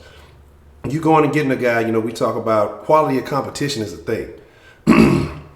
It hasn't been an HBCU player picked in the first round in 11 years. Okay? And he had one good game against Auburn, and he had a decent Senior Bowl. Okay? And the Senior Bowl, look, they ain't trying to hurt each other. Yeah, they trying to make it to the league, but they know after the Senior Bowl, they got to be draft ready and all this other stuff. So they not trying to kill each other out there. And so my thing is, people are taking, this is all they got. But you try to apply this to somebody else, this standard, if what the Texans telling you it's okay and it's good, then, this guy's trash. It's just, I don't even want to get into it. But go ahead, because I'm going to go down a whole other tangent about another thing. But yeah, what were you saying? I know, but here's the reason they picked him. Is that they put up his school record, not only sports but like academics and stuff, and his conduct, and all throughout, it's like from his first grade to senior year, he's never talked back to the teacher. Whenever the teacher said something, he never disagreed. He haven't said one first word. He even that's what happened. You know what I'm saying? Yeah, that's what it is. Okay, but I just no, I just wanted to get that out of the way because I called him because I wanted. We were just talking about anything. The last caller he's pretty fluent. He does make calls, and I absolutely agree. Black people do need to have standards and stuff like that. But one thing that I have a different take on is the things that were on their head. I mean, I can see where he's going with, but I've seen some beautiful women who wear, headscarves and stuff like that. So I mean, that I guess that really don't bother me. Some women do wear shower caps, and that's my take on that. But I don't see too much wrong with it. But as far as dyeing hair, I mean, he got that one. I mean, I don't really see the point in it. I told you, I have sisters that are friends and all that, and I don't think I've ever seen them wear a weave. Mostly they had their hair, braided, and they look absolutely gorgeous. I mean, I don't often say that about my sisters. That it is what it is. Yeah, that's my take on it. I mean, I like when women wear natural hair, but I don't mind them wearing. But here's the thing that's rare to me. Usually when women wear a weave, it's always, straight hair. Mm-hmm. It's very rare that I see women, wear fake hair, but that's actually like wool and stuff like that. Mm-hmm. Now, I'm not knocking it. I don't really care if they wear weave or anything, because not all women wear weave for the same reason, for like insecure reasons or not. Mm-hmm. Or whatnot. Some people wear it just because they want to. For other reasons, they just want to wear. I don't know. Fuck it. No, this is what I heard from women themselves. I mean, I got my own take on that. It is what it is. Right. But I think I was talking about I was reading in comment sections and people were talking about diseases like herpes and stuff like that. I want to throw out another one that another STD that people don't really consider. You know what that is, Honcho? What's that? Ebola. Ebola is an STD. I'm being for real, Honcho. Ebola is actually an STD. You know what it stands for? What does it stand for, babe? It stands for eating booty or licking ass. All right, stop with the Kevin Gates stuff. All right, that's how Ebola spreads. That's how it started. That's how it spreads. All right, it's eating booty or licking ass. We don't need that. All right. I'm just throwing that out there just so y'all know. I mean, so if y'all do eat ass, just consider that. That's how Ebola spreads. That's the first time I'd heard that shit, but I guess it makes sense and it's all right. Oh man, I'm South Instagram, y'all. I just wanted to call in and just tell some thoughts. I was saying, I see the sauce growing, and I didn't also. I mean, I was messing with you, Honcho, since 2007. I ain't gonna lie to you, the first video I saw was that 16-0 video, and when I clicked on it, I'm like, this dude must be crazy. But I was also crazy. I was also crazy too, so I kind of. But I realized we were trolling like halfway through the video, and I know we are stressed out about the Texans, but I'm gonna leave us on this note. You should not. you got shit and worry about Houston and about the organization, you're gonna be fine. You know, 16 enough. But that's my call, Hunter. Already, D-Love, man. Appreciate the call, man. All right. Already. Man, Jack, you know, I agree. Hey, man, something here to go back to something earlier about the clothing, too, in the courtroom. Hey, look, man, I had to step in front of the judge a couple of times. you better look, I'm telling you, it's a big difference. I've seen motherfuckers coming in looking like they finna go hoop. You know, go to the court like they finna go and get thrown up out that bitch. Like you really playing with your life when you doing shit like that. What's the motherfucking deal, man? Who we got calling into the den this evening? What's going on, Hunter? This is your boy, Man Up here. Man Up, what's the motherfucking deal, man? What you want to drop in the den tonight, Man Up? I'm calling because I turned you on right before Prepay called in, and I was listening to what he was saying. And I gotta say, I 100% agree with him. First of all, I'm gonna start off by what he was talking about. You know, T.I. not being, you know, a real brother. I don't like to use the N-word, but y'all get my point. Y'all get my picture. Yeah. Anyway, just think about this here for a moment. Forgot the name of that company. Oh, before I get started, let me tell everybody in the chat, because I know y'all finna write this, type it up. Unless Honcho C say fit, I'm finna go past the 5-minute mark. Okay. Do your thing, man. Sit back, sit back and just pay attention to what I'm saying. Yeah. All right. Now, let's go to that company. I think it was H&M that made that shirt, Yeah. whatever it was. Yeah. Cutest monkey in the jungle. You know, well, I'm gonna say all, but a lot of black people got upset about it, right? You know, a lot of them, you know, that work for them, that just walked off the job and stuff like that. Yeah. You know, just automatically start thinking with their emotions, their feelings. Mm-hmm. Now, when you work for a company, you putting out ads and stuff. This is one thing that people don't understand. They go through a bunch of different channels before it gets approved, before you even see it. Mm-hmm. That gets eyes laid on at least 100 times before you see it on your TV, your phone, wherever you seen it at. And the crazy thing about it is the boy's mom saw it and didn't have no problem with it. Exactly. So you did with it. You see what I'm saying? So everybody wants to start boycotting H&M.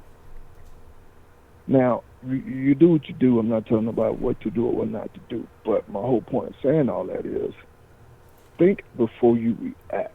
Think about it. It's like, wait a minute.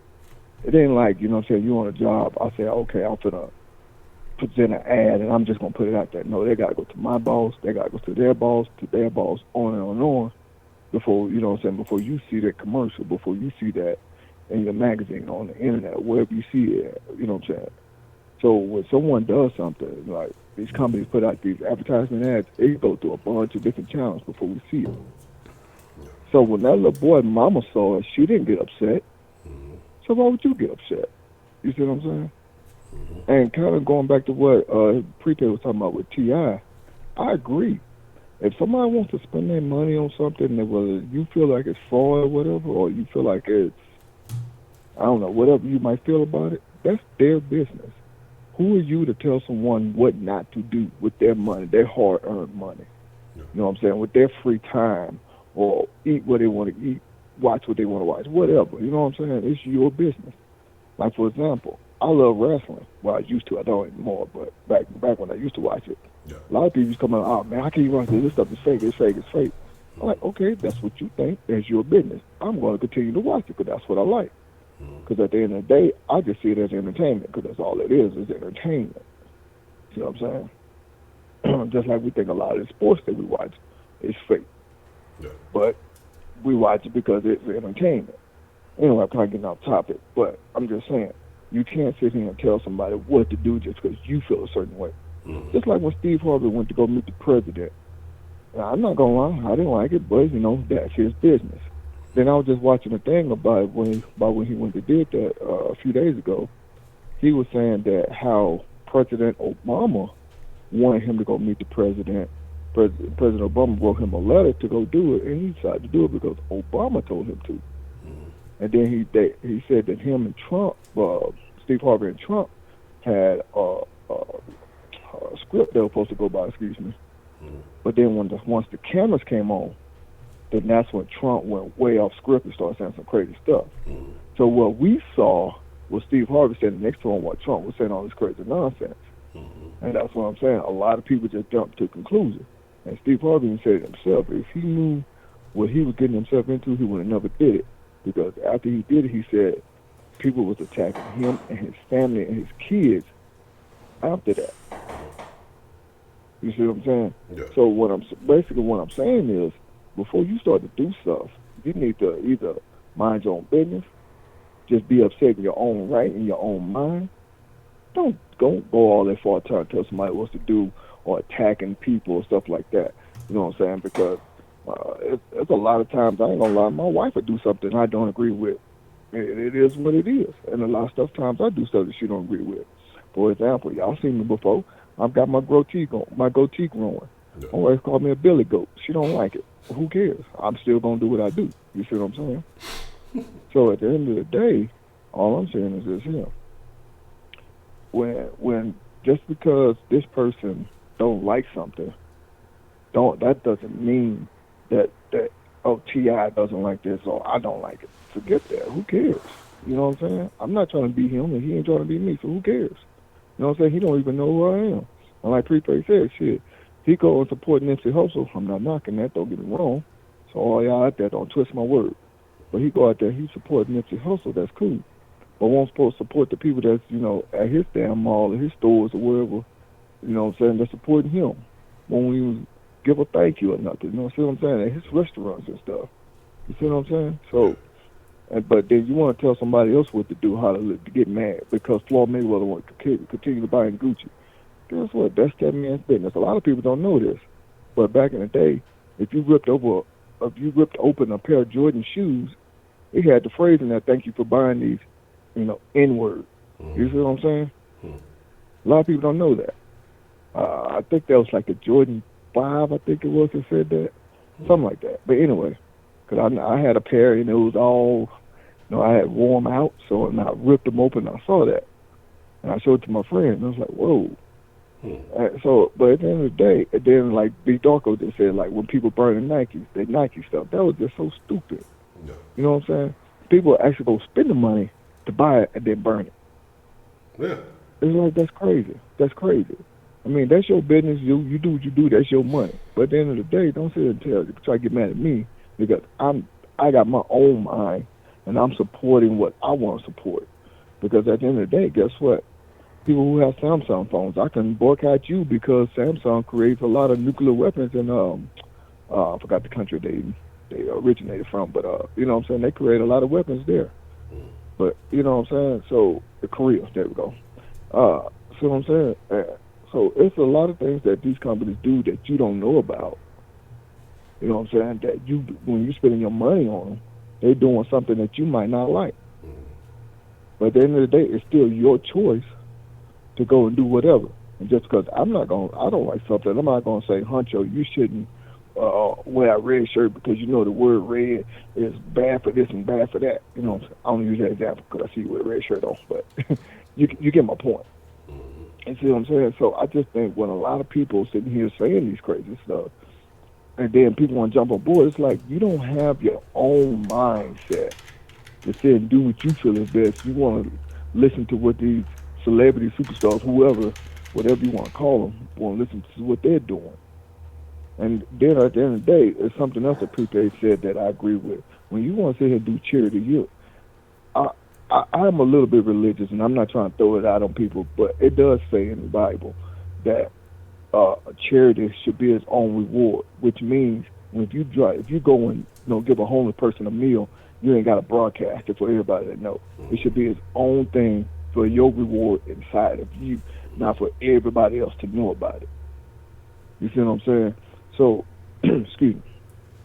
So then when you're sitting here doing these things, it's like, what are you doing it for? You're just trying to get publicity. You know what I'm saying? Me, I look at you crazy. I'm like, okay, so what, you donate $1 million to the flood? That's why when people were talking about James Harden not donating, he did donate money. Yeah. He just did not broadcast it. at first, but then he got upset because a lot of people was talking crap. So he broadcasted that the fact that he did donate, which I kind of got upset at that. Don't nobody need to know what you're doing. If he don't want to donate his money, that's his money. He worked hard for it. That's his choice. Yeah. At the end of the day, that's his choice. And like he said, like Prepaid was saying, I don't think T.I. is a real brother myself. You know, again, I'm replacing the word brother with the N-word because I don't like to use the N-word. But anyway, I don't think so either. Because at the end of the day, guess what? What you would do, sit here and do, instead of creating a damn reality show talking about, what's the name of the reality show he had? God, I can think of it. Hustlers or something like that he called it. I forgot what they called it. But anyway, what you would instead do and try to go and try to mentor the youth in your area where you grew up at and be like, here, I'm going to give you a job. I'm going to try to, try to get you through high school, try to, you know what I'm saying? Stuff like that, you know what I'm saying? Yeah. I wouldn't create a reality show because I think my business is growing and I need to get some hustlers on my team and stuff like that. Forget all that. Me and my wife said it, we both said it too growing up. I mean, not growing up, I'm sorry. We both said it. If I was to hit the lottery big or came across some kind of money, some type of way, first thing I would do, I wouldn't let nobody know it, not even close people to me. One person that would know is me and my wife. That's it. Not even my kids would know. See what I'm saying? But the first thing I would do, I'm not gonna lie. First, I take care of my business, my home, my home. And what I said I would do some of the things to help out people, around me. But they wouldn't know how I came up on some money. Those that was there for me, I would be there for you. You see what I'm saying? Yeah. I wouldn't broadcast it. I mean, I don't even do social media. I know I told you that one time I would get I think I said a Twitter account or whatever it was. Yeah. I would go, look, join your Twitter feed that you got. Sorry to say, I know I didn't do it, but, I don't even do social media because it's not for me. Yeah. See what I'm saying? What I would do is this here, say, hey, Honcho, you said you might, you say, Honcho, you said you died out on your luck. I said, okay, here you go. I wouldn't even tell nobody. Because that's just me. I wouldn't, because it's supposed to be rewarding itself for me to do it, not for the whole world to say, oh, man, I've helped out. No, who cares? I wouldn't want that feedback. I wouldn't want that attention. That's just me. But anyway, I ain't going to ramble on too long. I just want to say I agree with what Prepaid Mike was saying about T.I., and I'm saying that about a bunch of other things. I just use the H&M thing as an example. Yeah. You know what I'm saying? Well, at the end of the day, guess what? People, and then what kills me is people were so upset about the H&M thing, they still go to their stores and buy the clothes. Oh, yeah. So it's like, what is the point of this? You see what I'm saying? What is the point? Because guess what? They still got that, they still use that ad that they got. Excuse me, I can't think right now, but they still use that ad. They just took off the words of the sweater. Now it's just a blank sweater. Yeah. But if you've seen it before, you know what it is. So when you see it, you know what I'm saying, you'll say, oh, that's that little boy that had that on his sweater. Yeah. You see what I'm saying? So at the end of the day, all I'm saying is this here. It's not my place to tell you how to spend your money, what to do with your free time, what you can watch on TV, all that good stuff. You know what I'm saying? That's, you're going to do what you're going to do. I'm not going to tell you, well, like what's Louis Farrakhan used to try to tell people how to talk and how to act. Yeah. Guess what? No. At the end of the day, no. You're not going to tell me how to talk and act. I'm going to do me. You know what I'm saying? He used to tell people, black people don't spend their money in small businesses, stuff like that. If I see fit to go into a small business and spend my money, that's me spending my money. Yeah. You know what I'm saying? So at the end of the day, like I said, I ain't going to ramble on long, but I'm going to go and cut this short. I just wanted to call in and say, get my little 2 cents of what Prepaid was talking about. But, I just think that we as a people need to try to follow suit of others and follow your own mind. You do what you do. People will respect you more by doing that. You stand for what you believe. Just because, even if it's somebody close to you that might not agree with it, or well, that's what you believe. And that's what you want to do. You do it. Anyway, I'm out of here, man. That was my call. Already, man. Up, man. Appreciate the call. I completely agree, man. You got to do you. Too many people, too many followers these days. Not enough, original individuals. But I appreciate the call. Oh yeah, man. All right, you have a good one now, man. You too. Man, they 100% about that H&M thing too, because people were losing their minds, tearing up stores, doing all kind of shit. I'm gonna tell you, man, especially black folks, man, emotion runs real high, and you can strike a nigga emotions first before anything. The little kid mom was right there while he was doing the photo shoot, and she wasn't tripping. You know what I'm saying? So why are we? What's the motherfucking deal, man? Who we got calling in to the den this evening? First of all, what you three niggas is not finna to do is finna sit up here on this motherfucking mic tonight and disrespect T.I. You old hoe-ass Honcho, Mr. Man Down, and unpaid Mike. Fuck out of here, all three of you niggas. Straight like that. Yeah, I said it. Call back in and refute anything I'm about to say. Here we go. We about to go in on you niggas. All right, what you got, babe? Truthfully, I got nothing. Y'all right. I can't even fuck with it. Man, I knew when I see when you called, I was like, just like go take that T.I. slander, man. I know he gonna cover something, babe. Man, I still like T.I. I like the idea of what he's trying to do. I just don't agree with the way he do it. Yeah. Yeah, it's like damn, nigga.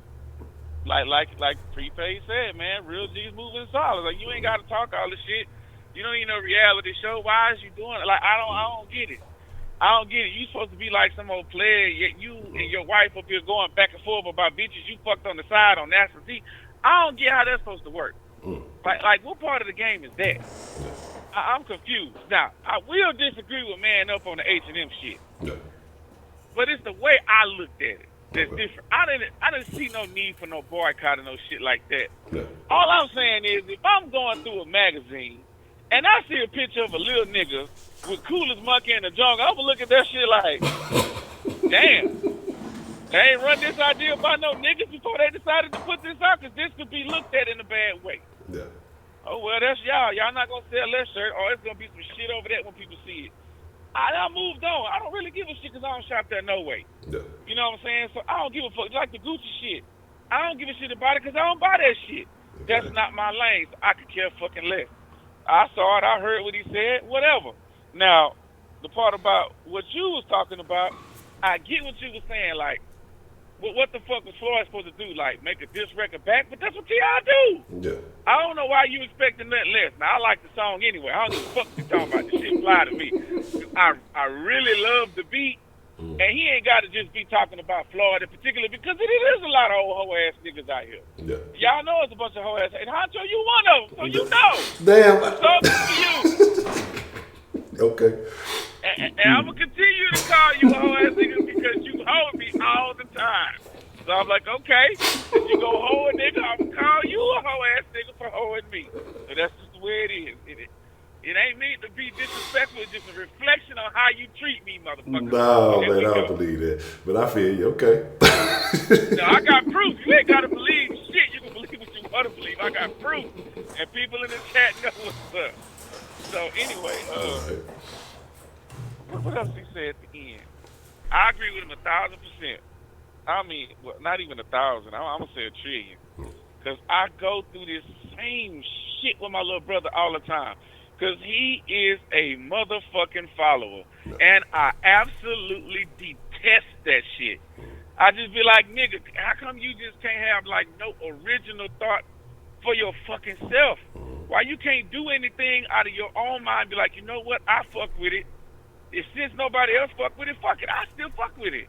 Like, why you can't just ride with that? I don't understand that shit. I really, really don't. Because I get into it with them all the time. Because I go buy a pair of shoes. I like nice shit. Okay? I'm not supposed to spend no top dollar for no motherfucking kicks. I like Jordans just as much as the next nigga. You know what I'm saying? But I'm not supposed to pay no $250, $350, $450, $650. I'm not paying that much for one pair of shoes, man. I'm not doing it. It's not happening. I pay a hot 100 to 150 tops. And if I'm paying 150, them motherfuckers better be clean enough to where I can lick the bottom of that bitch. You know what I'm talking about? So, what I will do is I could go buy some shoes that niggas don't fuck with no more, but still look good. Like I could go buy like. Here's a little example. I have an old pair of Converse. Yeah. And they old as shit. They probably came out like in the year 02, 03. And they like the basketball version, so they was different. And they mostly white, red, and blue. Okay. Now I had them hoes on my feet. Yeah. And my partner had the brand new Jordans, just came out. This nigga paid $450 for them hoes. Yeah. He had them on his feet. My shoes got more attention than his shoes, and my shoes cost $75. Yeah. And then I looked at him. I said, "You don't understand what's happening here." I said, "It's because my shit is clean and they nice, and nobody's got them. It's what make mine more special. Your shit is more expensive, but every motherfucker got them on his feet. So why is you wasting all that extra money? When if you want to get attention for what's on your feet, you could do like I'm doing. I'm not even trying to get attention. I just like these shoes. I don't give a shit what the style or what the trend is. This is what I'm rocking. And motherfuckers still respect me for it because my shit is clean. It's old. Nobody's ever seen them. Where you get them from? How much you pay for them? Nigga, I don't know. I bought these shoes like 15 years ago. Yeah. You know what I'm saying? This is probably back in 2017 with the conversation, so that's what the math added up. I think I know which ones you was talking about. I think I had a pair of them. But they was like the Dr. J's they had brought back. Like, oh, they supposed to be like the Dr. J's or something like that, but they brought them back like kind of a different style Converse. That's the ones you talking about? Yeah, they wasn't like regular Chuck Taylors. Yeah. They was like a basketball shoe, Yeah. but it was still Converse. Yeah. And I even went to like the little hair store, and I had bought like some red, white, and blue shoestrings and laced them hoes in there just to accentuate the shit. You know what I'm talking about? Mm-hmm. Which really made my shit different than anybody else's. So it's like people just don't understand what it is to be an original at something. Yeah. Because everybody, especially in the rap game, one motherfucker sounds just like another motherfucker. Just like, what was the song? Panda, I don't remember the nigga who made the shit. Everybody thought it was Future. I thought it was Future. I didn't know it was Designer. Yeah. I didn't know it was a different nigga. I'm like, well, damn, ain't that Future? They're like, no, that's not him. That's a whole other nigga. Yeah. Like, why? Why would you come out making a song just like the other nigga? Yeah. I don't get that. That nigga did a whole concert and niggas was confused. Like, I remember when that shit first came out, man. That shit, that nigga was on stage. People was like, I thought this was Future. So who is this nigga? Is this a cover or what's going on? Like, because, you know, that nigga used to be out there spazzing on some weird shit, but yeah.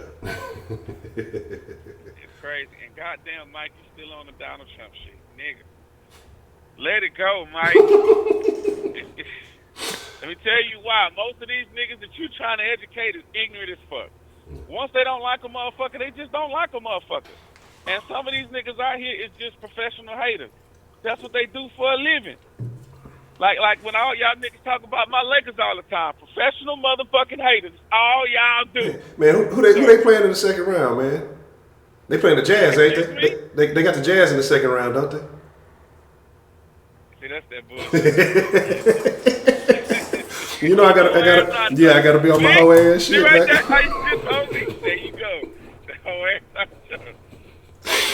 Yeah. LeBron chose us. God damn it. So Okay. y'all get my ass on that.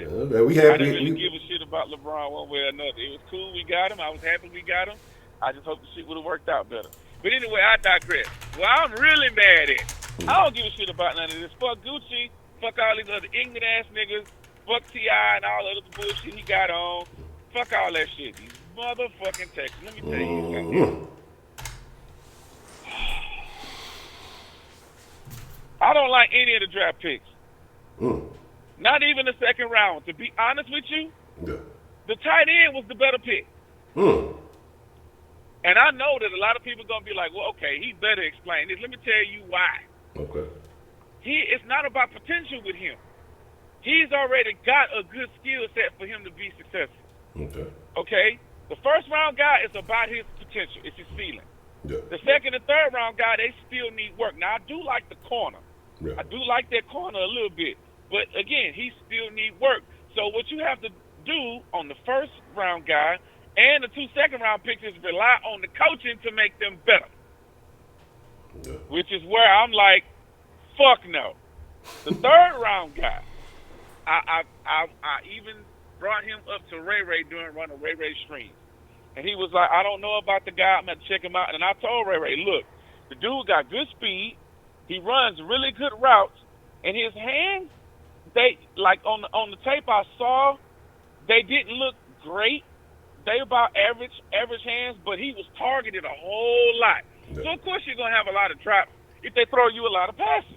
Because I was watching some of the games, and when the quarterback would get in trouble, he would just throw it to him. He wouldn't throw it to a receiver. He throwing it to the tight end.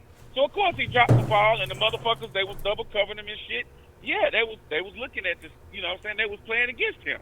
They were trying to stop him. So, of course, it's going to make it harder on the man. So, I get that. He's not the best blocker in the world. But which one of our tight ends are? No. None of them. Fails, Exactly. apparently Fails is supposed to be that guy. So, if he can get open by running a good route, how would that not help Watson? That's something he already comes to the team with. He can improve on it, but it's not a necessity for him to have to improve on that. So he's got talent. No. Again, that's that word again, talent. He's already got it. So he can just come in and he can be a factor from day one. All he got to do is get the playbook down. And you don't really have to rely on the coaches for that. That's something that you can do on your own. No. The other guys, they're going to have to get coached up. That's going to be a problem because I don't trust our coaches. Yeah. I don't. So that's why I said that the third round guy, I gave him a 5 out of your 1 to 10 scale. Yeah. I gave him a 5 because he already coming in with the talent. The other guys, I'm concerned about. Because when has our coaches made anybody better that they pick? Never. When have they developed any talent? Never. That's what I'm saying. I don't know. And then plus, he's only been a tight end for a year. So, of course, he's not going to be a good blocker. Good blocking is something that you have to work on repetitively. Okay, so that's the one place where he has a glaring deficiency. He can work on that. Hit the sled, you know what I'm saying, practice his shit. All he got to do is get his feet, tuck his fucking elbows in, and get his hands up in. That's all you really got to do. Yeah. It comes with practice, learning and being comfortable in that position. But he's got the other stuff, which is what we need. We need another guy that can get open. Because when Watson is running for his fucking life, Yeah. which it seems he's probably going to be again, he's going to be a real big fucking target. He was 6'6"? Yeah, something like that. 6'5", 6'6", something like that. Yeah, throw it up there, Watson. Let him go and get it. Because he can jump, too. Yeah, he got Yeah. it. He got the, like I say, as far as athleticism, he got it all. I give him that. That I did see. For the record, he's not Rob Gronkowski. No. Let me tell you something different about Gronkowski. Gronkowski can block his ass off, number one. And number two, he's a motherfucker to tackle. Yeah. This dude is not that. He goes down pretty quickly. Okay, he doesn't have a lot of elusiveness in his game. Yeah. So, no, he don't have that, and that's just something that you innately have. It's not something that you can improve. I mean, you can improve it slightly, Yeah. but it's not very much. Yeah. So, I like that pick the best out of all our picks. I just really don't know. I don't know what the fuck they was thinking. Out of all the options we had, this is what we come away with? Nah, man. So would you say elusiveness is more mental than physical? Huh. No. I say it's more 50-50 because I get where you're going with it. It's like a natural thing. It's not something that you can develop as far as the mental part of it. It's a natural thing to think of a way you can get away with a move, but it also depends on the physical capability of you actually being able to pull it off. I.e. Lamar Miller. I'll tell you something. I've been telling this to Wink for the fucking longest. He got this little stutter step move, but he physically don't shake nobody. He just stutter step and stop and then get tackled. Okay, so in his mind, he can make this move, but his body ain't capable of doing it. Yeah. So therein lies the rub. And some of them, they can surprise themselves. Like Hopkins when he had those 2 spin moves against the Cowboys that game. Yeah. You know what I'm saying? You could tell it was just instinctive. It wasn't nothing he planned on doing. He was just running and said whoop, and then whoop again. Yeah. And then here come the first down. It was like, oh shit, I bet you he surprised his goddamn self. Now that's when he had the physical capability, but in his mind, he just went with the flow. It wasn't, you know what I'm saying? It just came to him naturally. Yeah. So, and he don't do that very often. Because most of the time, Hopkins got somebody on his back or somebody close to him or he catching a, toe tapping out of bounds. Yeah. Which to me, he is the best wide receiver in the league at that. Oh yeah. A lot of people want to give it to AB, and AB sick with it, but he's not better at that sideline shit than Hopkins. No. Because Hopkins make a lot of catches, but you be like, ain't no way in hell he caught that. Exactly. And then you watch the replay, this nigga really caught that motherfucker. Like, goddamn. And it gets so bad, the other coaches be like, was that Hopkins? Nah, let's wait on the replay. I ain't doing this shit just yet. Because I can't tell you how many times I've seen it. I'll be like, nah, he didn't catch that. And I'll be like, yeah, they're going to overturn this. And I watch the replay. That nigga caught that hoe. Like, yeah, he's incredible at this. And that one through, I'm still mad that shit didn't count. Like, just for the fact that it did that shit, that is the greatest non-counting catch that ever happened. Yeah, both of them, bro. He did the Odell catch. Oh, yeah. Over two niggas. Between two niggas. And still caught that hoe the same way. It just didn't count, and it wasn't a touchdown. So I give Odell that. It was a touchdown on his end. Yeah. But, I mean, come on, man. Odell Carter, he was pretty much by himself. Yeah. This nigga Hopkins had two niggas right there and still come on, bro. The level of difficulty with that one, it was way fucking higher. Way higher. That's the crazy shit about that nigga got there and one on the football field. That shit is ridiculousness. Bruh. Ridiculous. Bruh. That shit crazy. Okay, so I got a question for you, Jay Dizzle. I wanna know your thoughts on the conversation we was having earlier, talking about the parents going to these schools with the bonnets, do-rags, and the shenanigans that was going on with that. Okay, look here. And this is where man up statement and my belief can get us into trouble. You know, I'm grown, I got my own mind, I do what I want. Sometimes you have to conform, whether you like it or not. Now,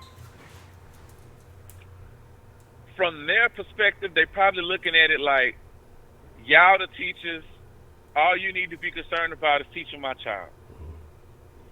But at the same time, I understand, like, some shit is just fucking inappropriate. Like, niggas take shit too far. Like, when you give them an inch, them motherfuckers take the state of Texas. You know what I'm talking about? Yeah, like, straight up.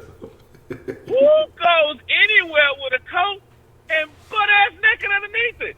Unless you ain't going somewhere to get some dick, bitch. Like, I don't understand that. That's the craziest shit ever.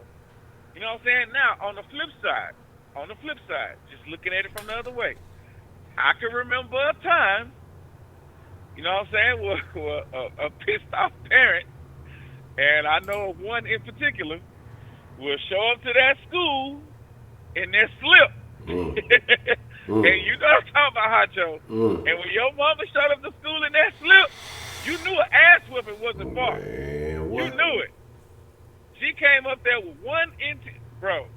So I kind of get it, but like that's on a whole nother level. But it's still kind of relative. But I'm just like, come on, bro. Like, you can't be dressing like that in a professional setting. Like that it just don't make sense. It makes zero sense at all. Great. So I don't know why you think that that's cool in the first place. Yeah. But I guess, but do you think they even think it all? I don't even think it's no thinking. It's just so natural keeping it real time around. What's the motherfucking deal? I think it's the lack of thought that they just doing some shit. You know what I'm saying? It's not about thought. It's the fact of caring. They don't give a fuck. Yeah. Like, it's basically like, you work for me. You just gonna have to deal with whatever I decide to make you deal with. Yeah. And that's really not how it works. It's like, okay, if you're gonna show up here, at least be presentable. Because like you said, you know what I'm saying, you trip if your kids misrepresent you and your family. So why the fuck should you be able to do the same? It naturally don't make no sense, bro. No. It don't. Now, some of the shit, okay, like a do-rag thing, I can understand a do-rag in certain situations.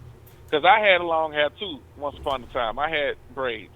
Yeah. So when my shit would be frizzy at the top, so, you know, me having them in for a while, I would put a do-rag on because I didn't want my shit looking all fucked up.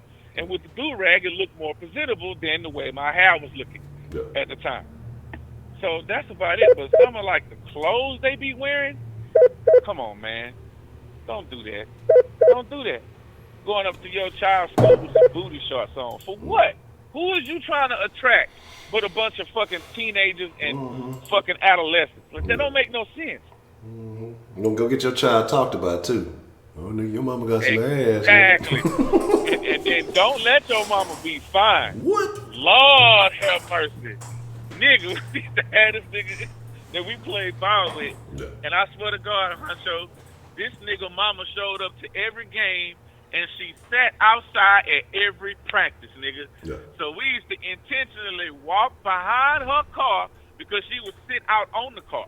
Yeah. And we just look at that ass before we walk to the practice field. And this nigga hated that shit. Because he'd just be standing there looking at the niggas that walked around that car to look at his mama ass. And she'd be like, hey, y'all, how y'all do? You know, she was all nice. She knew. Oh, yes. And he just had to sit there and take it. And we used to talk shit. Hey, man, if your daddy wasn't around, nigga, we was busting your mama ass up in that little locker back there. That nigga used to want to fight for her. Oh, he used to want to fight. But, hey, you know how niggas do. Yeah, you know. Yeah. And that's funny. That's funny. But yeah, they be knowing what they be doing. You know what I'm saying? That ain't no accident. You know what I'm talking about? Miss Parkers.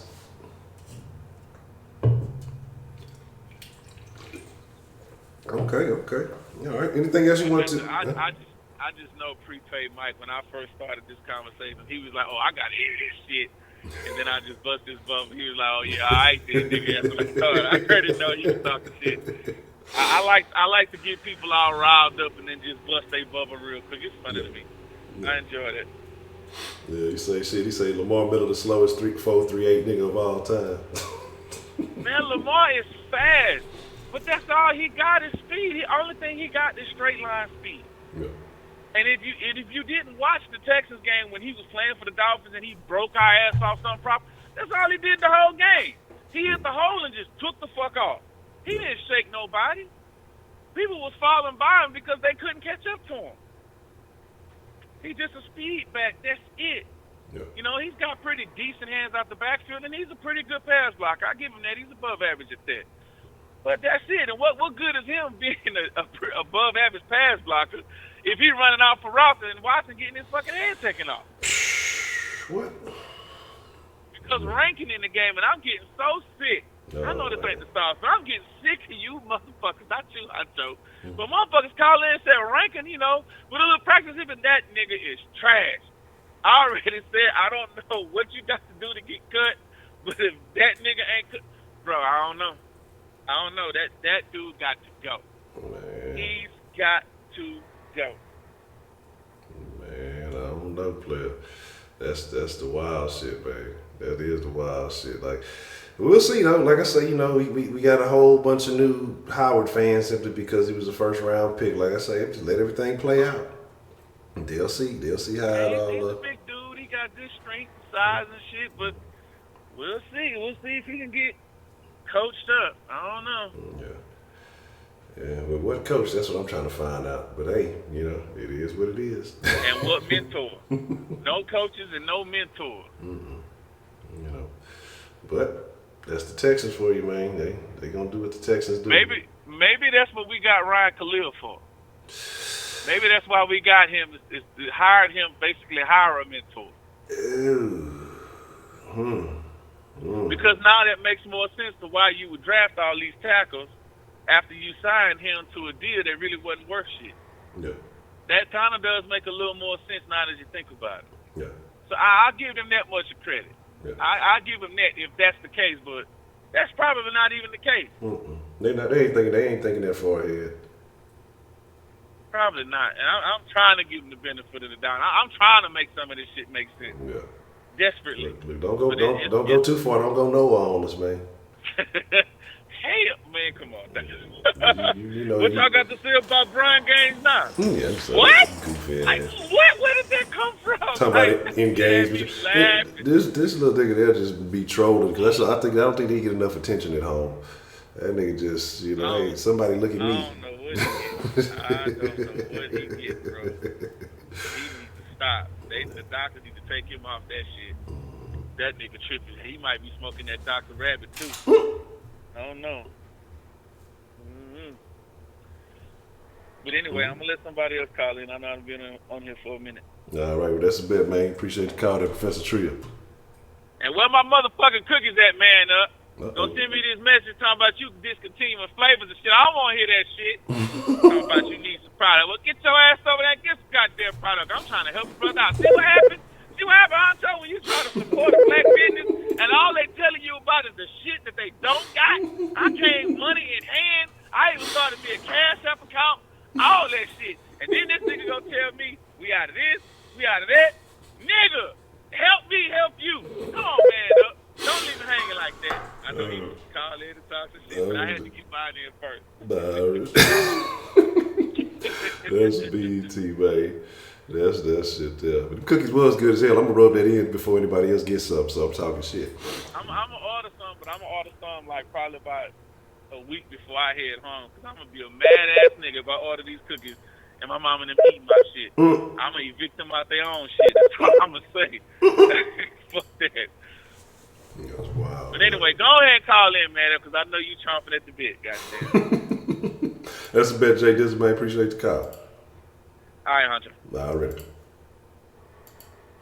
Look, I see some folks. I see some folks who gonna hit the lottery line. Who gonna be next to make it in? I see a bunch of folks. I ain't gonna do that shit. I seen it. I just tried to take the call. It wrong. It didn't hung up. Huh.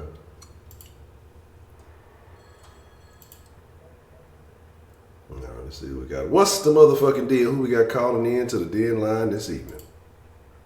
God damn it, motherfucker. This is boy man up here one more again. What's the motherfucking deal? I'm turning my TV down real quick. Turn my TV down real quick because I know you might be getting an echo. Anyway, you know, God damn it, Professor Trill, whatever you want to call yourself now. God damn it. Hey, I appreciate, the support, man. I do. But I'm just being real with you, letting you know what's up. I'm waiting on you to place your order. Anyway, I appreciate you everything. But I gotta say something to you, Honcho. Right. I think you were wrong on one thing, man. The Lakers not finna play Utah in the first round. They finna get that ass whooped by their LA brother and the Clippers. Oh, okay. Oh. Yeah. God damn it. And God damn it, the Almighty supposed to be GOAT. It's finna get his ass whooped by Pedro Beverly. Motherfucker want to talk about our Rockets and shit. God damn it, motherfucker. Anyway. Nah, I was calling back in, man, because he was talking about he know I'm going to call in. I wasn't going to call in until he said that. Yeah, you know how I go with it. But I did want that was one thing I did forgot to talk about, and you said it too. You talking about that dress code in school. Yeah. You know what, man? I see it both ways, dog. First of all, yeah, be respectful, because sometimes when I drop my daughter off at school, I'll be seeing some parents the way they be looking, dressing. It's like, seriously, you're around some kids. This is why your kids, you know what I'm saying? Because when my daughter wears uniform to school, so sometimes when they get out of their uniforms, wear regular clothes, you should see the way some of these kids be looking. So I understand it to that degree. You know what I'm saying? I really, really do, and I don't blame them. But when I saw that, you know what I'm saying, I think it was Madison or whatever school it was. But anyway, when I saw that, I was like, oh, shit, these parents finna have some kind of outrage and stuff like that. They finna go against the grain and all that stuff. But if you look at it, man, don't nobody want to see no man with his showing his drawers and stuff. Nobody want to see this woman with her pants all up her ass, showing everything she's working with and stuff like that. These tight-ass clothes and, you know what I'm saying, trying to be all, I don't know what they're trying to be, but anyway. Nobody want to see all that. You're around these kids. Come on. You're supposed to be setting an example for the kids. Yeah. You see what I'm saying? It's ridiculous to me. You know what I'm saying? I want to say like maybe 4 years ago. Now I know this ain't talking about the school, but like I want to say maybe 4 years ago, I was at Toys R Us, give my daughter something. Give my daughter something. I forgot what it was. But anyway, when we was leaving, two dudes in the parking lot got into a fight, pointing guns at each other like they were finna shoot each other. First of all, I'm like, really? You gonna do that around these kids? What if you miss and you hit a kid? Mm-hmm. You see what I'm saying? It's like you can't have common decency to think about some stuff before you do it. You know where you at. Sometimes you let your emotions get the best of you. I know it's kind of going off topic a little bit, but I'm just linking that in because you're around some kids. You're supposed to be setting an example for these kids that's looking up to you, because they're gonna think in their head, it's okay because my dad did this, or I saw this grown up doing this, or whatever the case is. Now you got to sit down and have a talk with your child or a child or whatever the case is. Like, okay, no, that wasn't right. I messed up. I did this. I did that. I understand, we are human. We get upset and stuff, but you got to think about this, where you're at and what you're doing before you do it. See what I'm saying? When there's a dress code, when I saw the thing for the dress code, I was like, oh man, I get it. Don't get me wrong, I really, really do. Cause I'll be dropping my daughter off at school in the morning. I don't want to see no motherfuckers in they pajamas like they just woke up, sagging, showing their ass crack and all that. Like, seriously, come on, y'all, pull your pants up. You know what I'm saying? It's like, come on, man. And then sometimes you see these women, they trying to, I guess they trying to impress a man. I don't know what they doing. It's their business. They do what they do. But anyway, sitting there talking, showing their ass and got on a damn bras, a shirt and shit like that. It's like, come on now. For real? So I get where they coming from. Don't get me wrong. But then also I know people, like I said, people is going on, people like, yeah, I'll do what I want to do, especially adults. They going to, have that kind of attitude, and that's cool. So you do you. That's your business. But at the end of the day, it's like, you wouldn't go to a courtroom dressed like that. You know what I'm saying? You wouldn't go to a job interview dressed like that. You'll be presentable. That's what that school is trying to say. It's like, look, come on, be respectful. Nobody want to see all that. If you at home or in your neighborhood, whatever, do whatever. But you come into a public setting like this, nobody want to see all that. Like a lot of times, I know you probably, I don't know where you shop at, but I'm just giving an example. Like, you probably go to Walmart and you see some crap like that. You know what I'm saying? Oh, yeah. You probably go to Fiesta. You know what I'm saying? I just love Fiesta. But anyway, you know what I'm saying? You see some crap like that, you be like, seriously, y'all? I mean, it's just a respect factor. It's just a, you know what I'm saying? These kids are looking up to you, your kids mainly, whatever, you know what I'm saying? Your nieces, your nephews, you know what I'm saying? Yeah. If you're old enough, your grandkids. So I got a question looking for up to you. How you saying that the people, I can do what I want, I can dress how I want. Do you think these are the same type of people that end up having those kids who don't listen or feel like they can do whatever, or they lack the when it comes to disciplining their children? Do you think that kind of correlates? I'm sorry. Can you say that question one more time? I was saying you're talking about the people who say that I can dress however I want to, I can do what I want to, I'm grown. Do you think that type of mentality correlates to those people having children who are bad, they have a lack of discipline? Do you think that those kind of attitudes coincide with one another? Yeah, I kind of somewhat do think those attitudes do kind of coincide, because if you got that attitude, I'm gonna do what I want to do. So now you're teaching your kids the same thing. For example, now my daughter's in 7th grade, go to the 4th grade, but her elementary teacher told us she returned, after when school year's up, because she said she told the kid to do something, and the kid told her, well, she said the kid is told her what he ain't gonna do. She said, okay, now it's time for me to retire. So I'm saying, where's that attitude coming from? Where a kindergarten is going to get that attitude from? And you could probably understand a little, maybe a middle school or high school team got their little stank attitudes, but an elementary child or a kindergarten child, that's coming from the parents. Yeah. You know what I'm saying? The parents is teaching these kids this stuff. There's nowhere in here a child maybe 5 or 6 years old supposed to be telling an adult what they ain't going to do. If I did that, man, the whole neighborhood better whoop my ass. If I told my neighbor across the street that, she would whoop my ass. My mom came home from work, whoop my ass. My grandma, next door neighbors, everybody would whoop my ass. Ain't nowhere in here. You know what I'm saying? So, yeah, I think those ones that do kind of coincide, because you got the attitude, you're going to do what you want to do. Whether we realize or not, every little thing we do, our kids watch it. Exactly. The kids watch it, and they will pick up on it. They will, and they'll do it themselves. Yeah. So, like I said, my daughter's kindergarten teacher is going to retire, because she said when she told us that, she was like, I was like, damn, that is crazy. Ain't no damn 5-year-old supposed to be telling you what they ain't going to do. Yeah, that's the crazy stuff. And I know this kind of off topic, but I gotta give a shout out to all the teachers, because I know I couldn't do it. Man. I don't have the patience. Man, I punch a kid. I bet, I'm not gonna lie, I barely have patience for my own child. So I know I'm not gonna have patience for all them kids. Forget that. But anyway, They try to But they yeah, ask me about coaching the little one soccer team. I'm like, nah, because I got two things. One, I'm not finna take no kids talking back, and number two, I like to win. I don't give a fuck about no participation. I'm finna make these motherfuckers get out here and go get it. I'm not finna be, oh, that was a good job. But here's the word of the week that we got. Man, fuck all that shit. Look, if we gonna win, if we don't win, I got everybody got to play because they paid to play and all that. Look, man, nah, you suck. You got to sit on the bench. You know, say we got to get some winners, and I want to win the motherfucking game. I'm not with that other shit. Yeah. But I can't do it. They need the coach. I said, old lady was like, why won't you do it? Hell nah. You see, because I be tough on her whenever we practice and work on stuff. These other little kids soft as hell, man. That shit, the parents be mad at me. I be like, hey, I can take all them niggas. I done seen all the daddies that come out there. I can take all them niggas. I seen that too. Yeah, but yeah, I see stuff like that too, man. Cause like I said, my daughter's in karate classes, and I be watching these kids sometimes. How that hurt? Like, motherfucker, you in karate? Shut the fuck up. Quit complaining. You know what I'm saying? When they had the puncher bags out and those little, I forgot what they call them, but them little, I forgot what they call those things, but those little gloves they put on the hand that you punch into, like a practice thing, I forgot what they call them.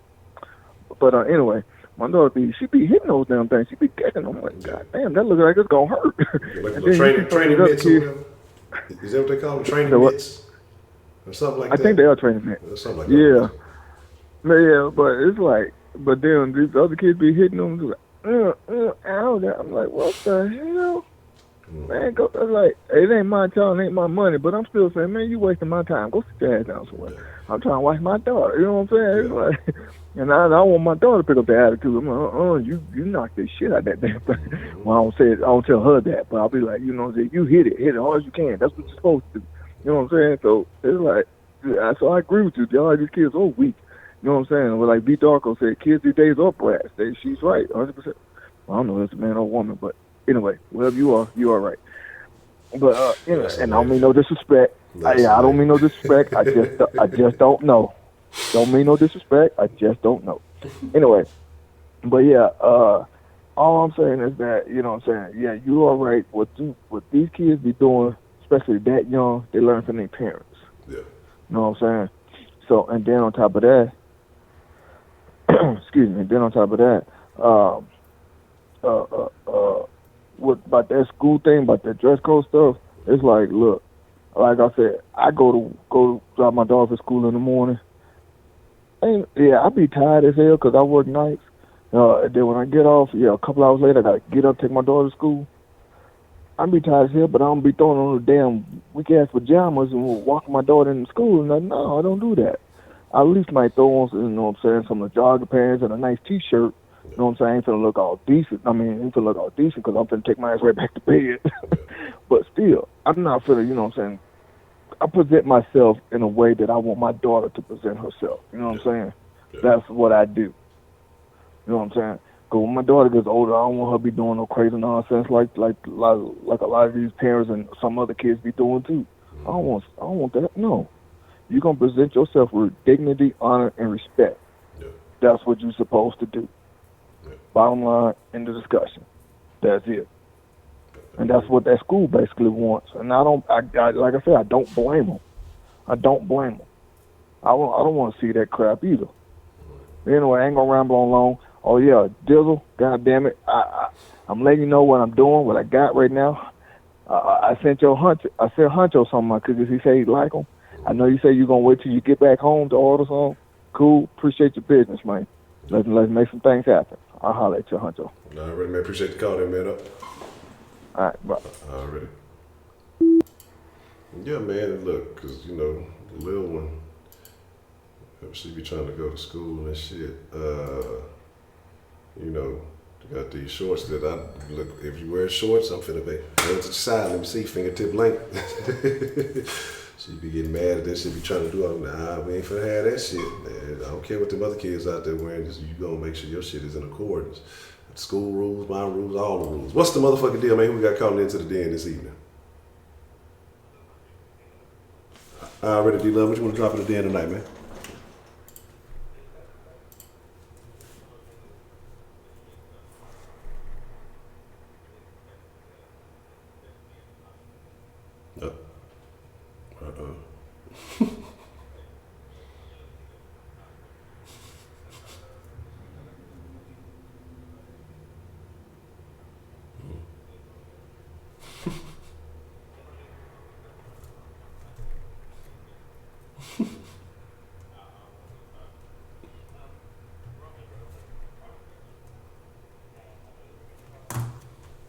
Oh, man, hold on, D-Love. Speaking of Roman,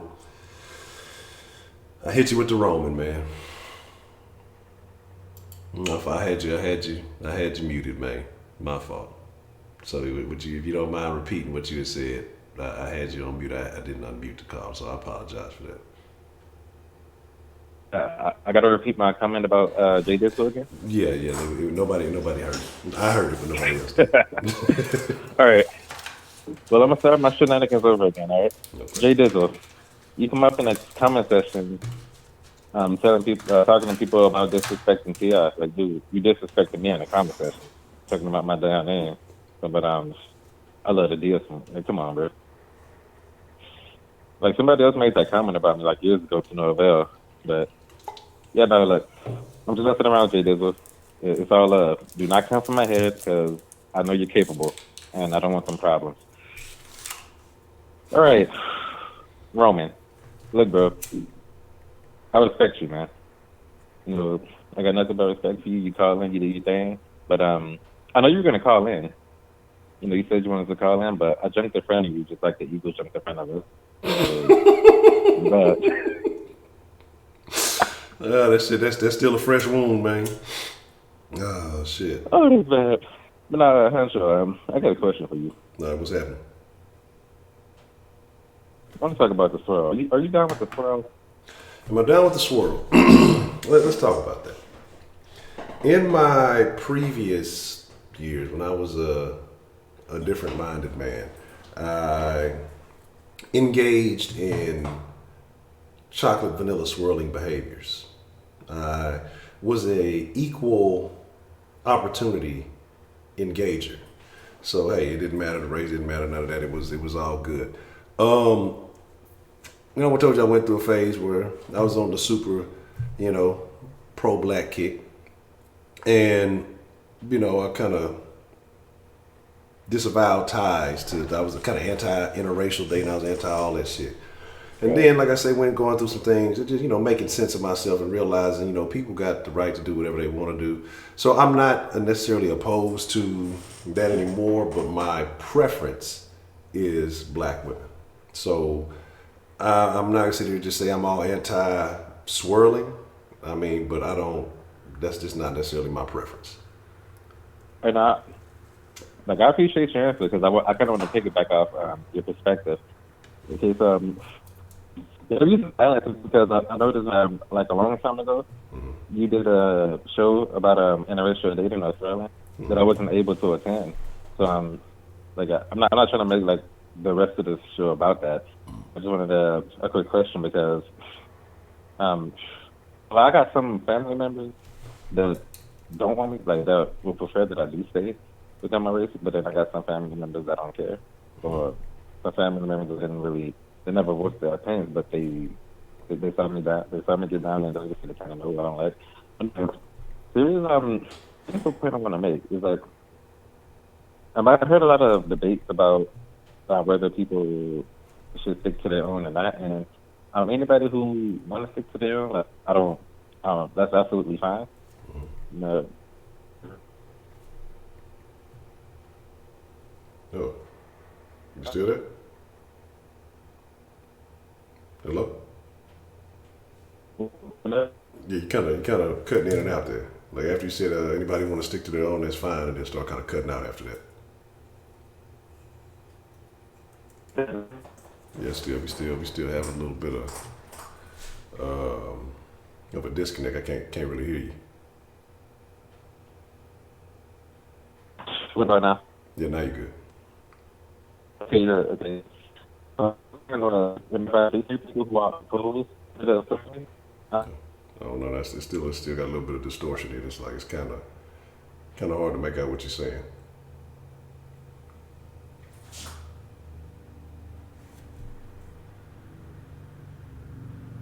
I don't know if you're still there, but I can't hear you. If you're still there, I can't hear you. Honcho. I caught the last. I heard Honcho.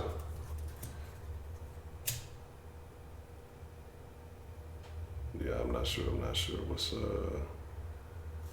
up?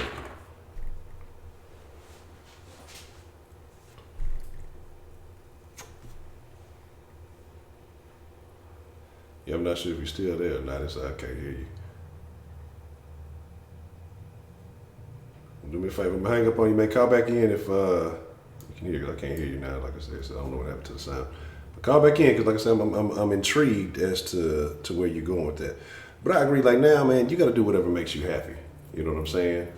And you know, like I say, my opinion, anybody else's opinion on, you know, your preferences, it really doesn't fucking matter. You know, people are gonna voice their thoughts, you know, regardless. But you know, it really doesn't matter. It's you the one that has to be happy. You the one that has to live with it. What's the motherfucking deal, man? Who we got calling in to the den this evening? Where's your boy up? Roman, what's the motherfucking deal, man? What you want to drop in the den tonight, man? No, man, we ain't that. See, that's why. See, God don't like ugly. That's why the goddamn phone was fucking up on his ass. D Love tried to come at me. I never come at nobody. Only person I ever came at was at Noah, and I was a big man. I apologize. Come on, that's what your ass get, D Love. Try to come after me. Now, Honcho Quincy told me. What did he say? Because he got a little distorted when he was talking about me. No, he just said he had to jump in front of you like the Eagles did the Texans. Oh man, I don't want to hear that shit, bro. Man, D-Love, shut the fuck up. I'm on proper ass, motherfucking Bedlam sounding ass. Like, I don't want to hear that shit. Let me tell you something. I like D-Love. I'm just being funny here, but goddamn it, nigga, you talking about me. Come on, man. Yeah. Okay, that's why you asked that Roman. It's named after me for a reason. So. Oh, shit. Matter of fact, you know, Roman. I mean, the Roman's not a good thing, but no, hey, look, I got something named after me. That's something good. But I got to tell you, what just happened there? Oh my God, nigga! Don't tell me I'm fucking with you, man. I'm just joking with you, man. Oh, I'm about to say, God damn it, I'm talking shit, and I got my own thing on me. Okay.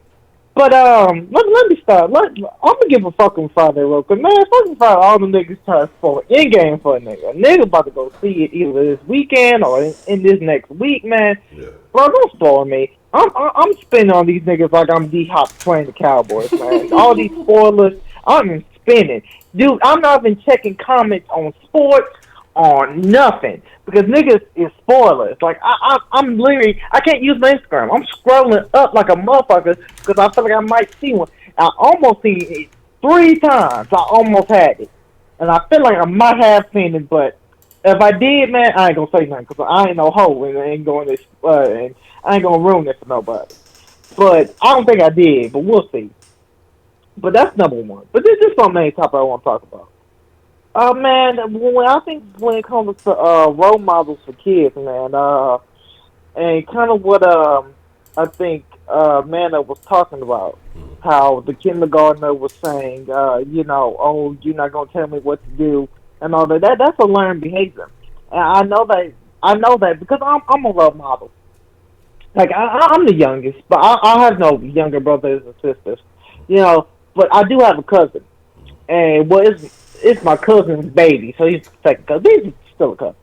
And, you know, he looks up to me, man. You know, I'm the youngest. I was basically everybody in the family. And, you know, yeah, I got the most energy, so I played with him. He loves to hit, and he loves sports, football, basketball, so I'm doing that with him. And I learned that, you know, he knows I'm a Texans fan. The rest of my damn family's stupid-ass Cowboys fan. And, you know, the thing is, he sees Cowboys everywhere he sees Cowboys. But, you know, when I find out I was a Texans fan, to this day, he still calls himself a Texans fan because I said I was a Texans fan. Yeah. You know, so, you know, that tells you I'm a role model to him. He looks, everything I say, he follows. So that's why people have to watch out with their kids. I'm not saying you have to be perfect around your kids. You don't have to be jig and you have to say everything right because you got to express your emotions.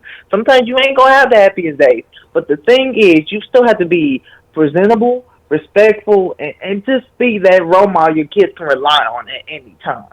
There's no way kindergartners, first grade, second grade, it's no way elementary kids should be talking back to the teachers or should be irritated, flipping over tables, cursing. No, there's no way. You know, now, when it comes to middle school and high school, you know, middle school for puberty comes, and high school, I mean, niggas about to get out. So you start not to give a fuck, you know. But especially elementary, man. I just think my main goal is, especially with black children, we got to be better role models for our youth and our children, man. We can't. I know what man I was talking about. How I've seen parents come up to school, booty shorts, got them headdresses on, whole nightgowns. Like, what are you doing walking out your house like that? You know, the main reason why your child is looking raggedy because you walking out the house like that. They have attitude because you have an attitude. You know, and sometimes I've seen them like, in a way, you have to show discipline to your child, but not. I don't feel like your child should be terrified of you, like terrified. Like every time you walk by, you terrified. They shake, sing. That's abuse. You know. Now, pick that little bit of motherfucker don't fuck with me. Yeah, that's in everybody. Yeah. Like the thing is, my mama, she never whooped me. I've never been whooped a day in my life. But you know what? I've never been suspended a day in my life. You know, the thing is, my mom used her words to scare niggas. Yeah. She always has. Her words and her looks would scare me and my brother and sister. You can ask them. Her look would just terrify you. Because she's going to get in your ass just by that. She didn't need to use the belt every time, you know? So like I said, I'm just saying, it's different tactics to discipline our children and just to be there as role models. You know, I think that's our main goal, man. So I just see that every time, man. It's sad because a lot of these kids I say at my school are smart, very smart children. And the thing is, they'll get in trouble and do this stupid shit, and I wonder why. Like, man, you're doing good in class, the people like you, but then I see their parents. I'm like, there you go. Where do you think they're getting it from? So. Yeah. You got any questions for me, Honcho? No. So you say that you've never been, that your mom ain't never whooped you. So what techniques did she use for discipline, or have you managed to escape? I mean, I've been whooped by my dad. I've been whooped by my daddy a couple times. Hell yeah, I've been whooped by my dad a couple times. But my mom, the thing is with her, no, with discipline with me, trust me, I ain't white, nigga. I didn't get no damn timeout or no shit. You know, a nigga got, a couple pats on the ass and the leg. You know how it is when you're younger. Yeah. But my mom was just different. She'll just give you a look, and she'll get on your ass. You know, she'll point that finger and say, I don't know what the fuck your problem is, but you need to fix your face right now. You know how it is, Honcho. It was never, she didn't have to whoop a nigga to strike fear. She didn't have to whoop a nigga to get me in line or get us in line. And I'm just saying, it doesn't always take a whooping or a beating to especially get a black child in line. That's all I'm saying. I feel you. I got to get my ass whooped, goddamn. No, hey, like I say, now my dad, he wasn't playing that shit. I got a couple ass whooping. I mean, some parents didn't play. And I mean, why my dad whooped me? A couple reasons was stupid, but you know how parents, especially black parents, they sometimes whoop you for no reason. It's tiniest shit. Get your ass whooped. What the fuck? So, yeah, man, that's my call. So, no disrespect to D-Love, man. I love the dude, man. I like him, too, like he like me. But, man, that's why your ass got wrong. Well, that's a bad roll, man. That's what you get. Talking that shit. That's a bad roll, man. But that's my call, man. All right. Well, I appreciate it. Yeah, anytime, man. I know I done went over this 5. So, yeah, that's my call, man. I'll talk to you later, Honcho. All right. Y'all good. Appreciate it. Yeah, man. All right, D-Love, go ahead. Come back and finish your question up, man.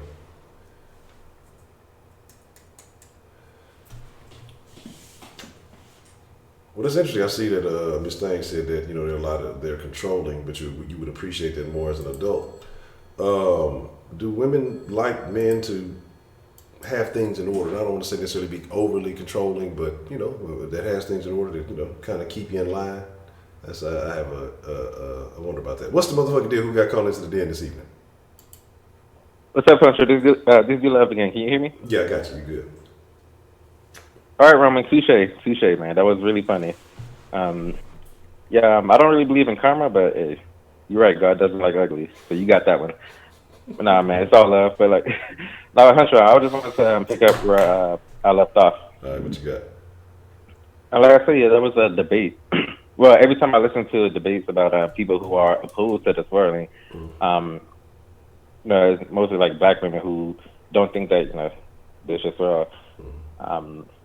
Like if I was to debate with one, I would be able to like handle it, I guess. But they always tend to bring up the slavery, and this goes for black men as well. They always tend to bring up the the slavery, the argument that you should stick to the people that you can relate to the most, not those. Yeah. The reason I bring it up is because I don't really have a strong rebuttal against that. I mean, What about slavery? I never. Man, what does slavery Yeah. got to do with who the fuck you like? We Well, modern day, right? Yeah, I And mean, that there are people who bring up the that was 400 years ago argument as well. yeah, that shit ain't got shit to do with what you like. And they were talking about that too. What you got to realize I know, but is, sometimes right, but sometimes they take it so far. They go as far as saying like you are disgrace to your race and you are betraying your own race for. man, look, Jack. Like I said, I got my preferences, and again, I have my ways that I felt about things. Like I told you, I used to listen to a podcast, and it was called like the Nomadic Hustler or something like that. And it was a guy that basically he would live in different countries all year long. But he kept his American citizenship. He talked about how to get like dual passports and just how to live in different places for a reasonable price. How to start businesses in different countries so that you could maintain your lifestyle and all this kind of stuff. It was a great podcast. I really need to get back on it. I want to say that's the name of it. I got to see if it's still around. But his saying was, "Go where you're treated best." And if I ain't pick up nothing else that motherfucker was talking about, that is the best line that anybody can use in any facet of life. Go where the fuck you treated best. And so if you have an issue with, you just feel like black women ain't cutting it for you, then go where you happy. Because let me tell you something, especially because I know you're saying there's a lot of black women that bring it up. Man, look, Jack, I love my black ladies. But they be mad with a nigga be with this world. But they be congratulating other black women when they go look. They were celebrating Eve motherfucking ass when she went and got that hookup. They wasn't tripping on Tina Turner action. Look, when a black woman go do it and they feel like she done came up or she didn't, and then what they'll justify is, well, black men dating white women, so it's okay. So if it's okay in that element, it's okay anytime. It ain't no fucking, we're not gonna play the double standard game. Either if you go what makes you happy, okay? And again, if outside races make you happen, I know some niggas that don't like Latina women, so that's what they fuck with. They got kids with Latino, they got whatever it may be. If that's who treats you best, she cook you up some tacos and you know what I'm saying, you get your bacon, egg, and cheese in the morning, whatever the fuck. If that's what makes you happy, man, go where you're treated best. Be with the woman who treats you best. Fuck all that racial shit. If there are other elements and other things that you kind of may have to deal with, but mainly that shit is other people's opinions, and fuck them motherfuckers. Like if they don't like what you're doing with yourself, man, fuck them motherfuckers, man. Like it's your business. You have to live your life. You have to walk in them shoes. And so again, like I say, if you happy with your mate, if you think she beautiful, then hey, you know what? Do your thug thing. You know what I'm saying? I might talk about you, but I can't judge you. I'm kind of like you though. Like I do have a strong preference for. Here's what I wanted to ask you. I know a lot of men they want to say black women are too dominant to get or whatever. I got a question. Have you ever met a coconut? A coconut, woman who is considered black on the outside but that's white inside. Yeah, pretty much. Yeah. Yeah. Okay. Yeah. So I mean, and again, what is acting white and what is acting black? I think it just comes to how people carry themselves, and so I think I was just being funny. Yeah, but that's another one of them crazy terms. Some of those things that we got to get out of, because and I say some shit from time to time myself, but I've definitely got away from that because shit, motherfuckers used to be mad at me because, like I say, when I used to date a white chick, they would say that all I dated was white girls, or I dated a chick for a little while and she was proper, she was You know, she came from a nice family. You know, they had a little money. They was good. You know, she was a black chick and she spoke properly and she did little stuff I guess you would consider white. But man, that motherfucker was a freak, and that was, you know, hey, I wouldn't complain about none of that. You know what I'm saying? It wasn't white on the inside last time I checked. But my thing is, man, again, whatever makes you happy, man, go and be happy. Because generally, again, like we always say, you know, black women this, black women that, or that.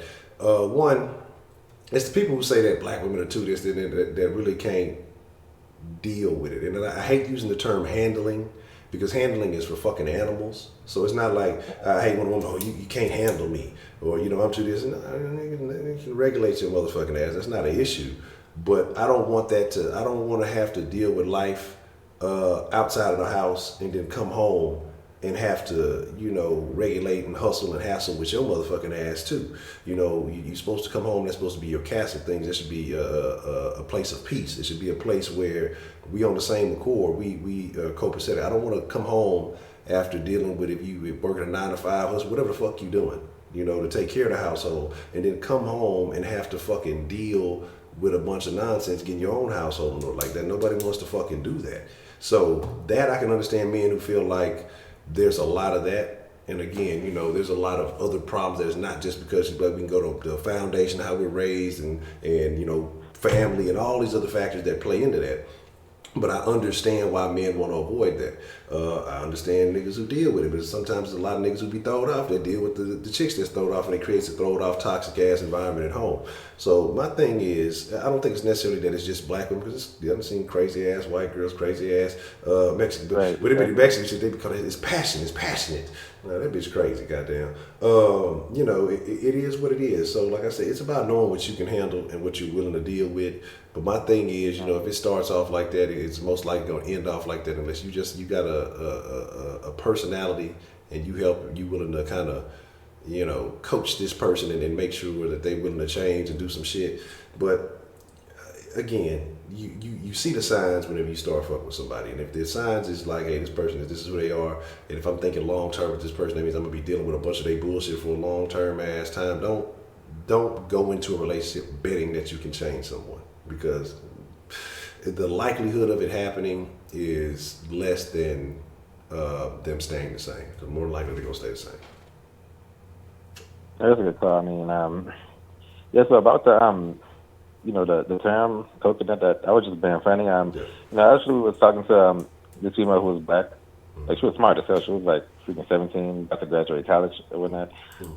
Yeah, so I told her that she talked white, and you know, she told my ass up on that one.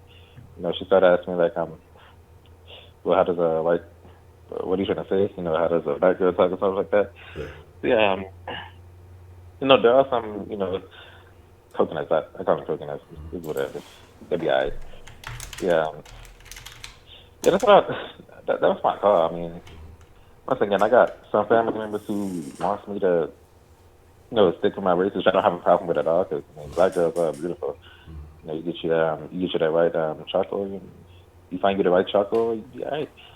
I'm gonna stop playing. I'm drunk right now. Y'all forgive me. But like, once again, it's just like, I think beauty come in every race though. I mean, well, man, like I say, you know, like I say, again, my preference is black women. There's attractive women of every fucking race. You know what I mean? It's just, it is what it is. It may be features you prefer. It may be things that you don't like. let me ask you a question, Honcho. Huh? Go ahead. Here's the question. If you was like, hey, what's the first thing that go to your mind when you see an interracial couple? It depends. It depends on a couple of things, you know, and again, I think every situation is different.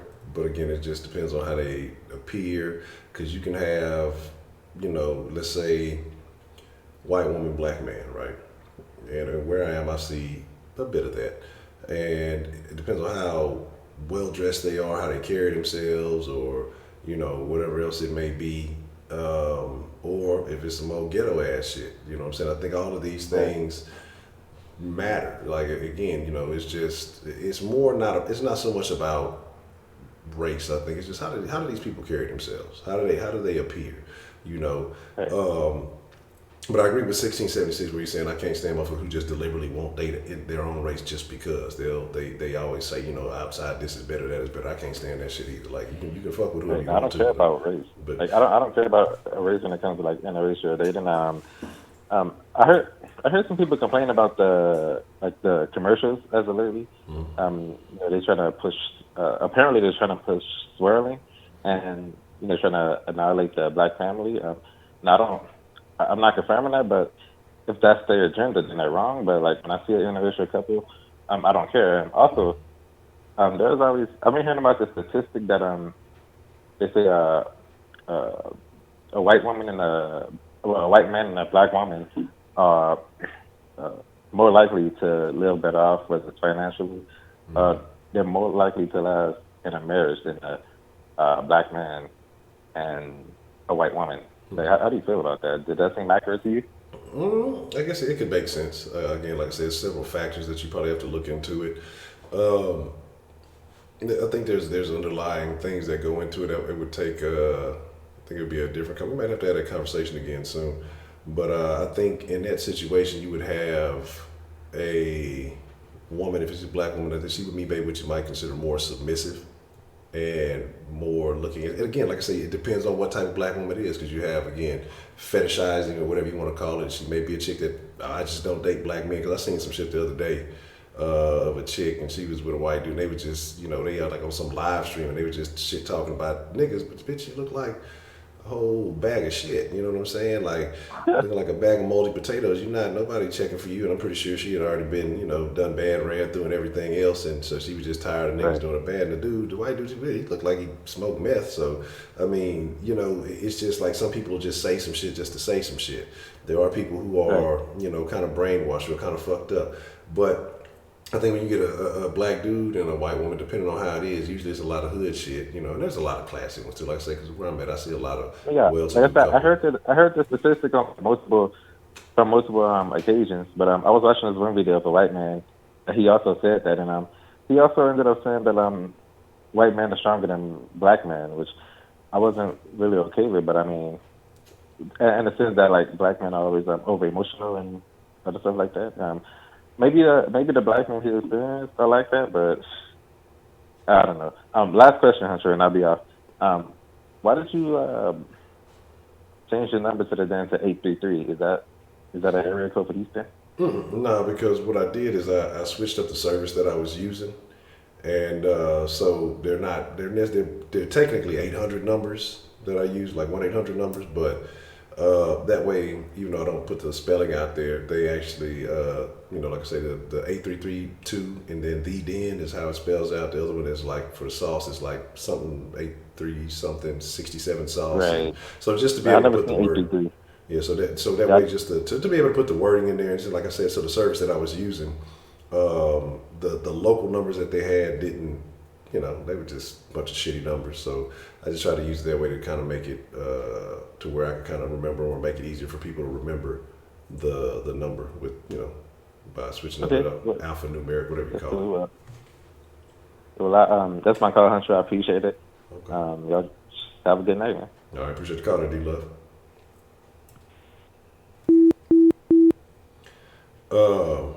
Yeah. Like I say, man, there's so many factors that go into it. And then, like I say, as far as like niggas and, you know, probably dating white chicks, you got a lot of black dudes that think that, you know, white women are more submissive, or they're going to be more pleasant or whatever. And they say they're going to feel like they can get away with more shit. So I think a woman is a woman. She only going to take so much of your shit for so long. You know what I'm saying? And eventually she's going to get fed up too. If you just out there bullshit, I mean, it is what it is.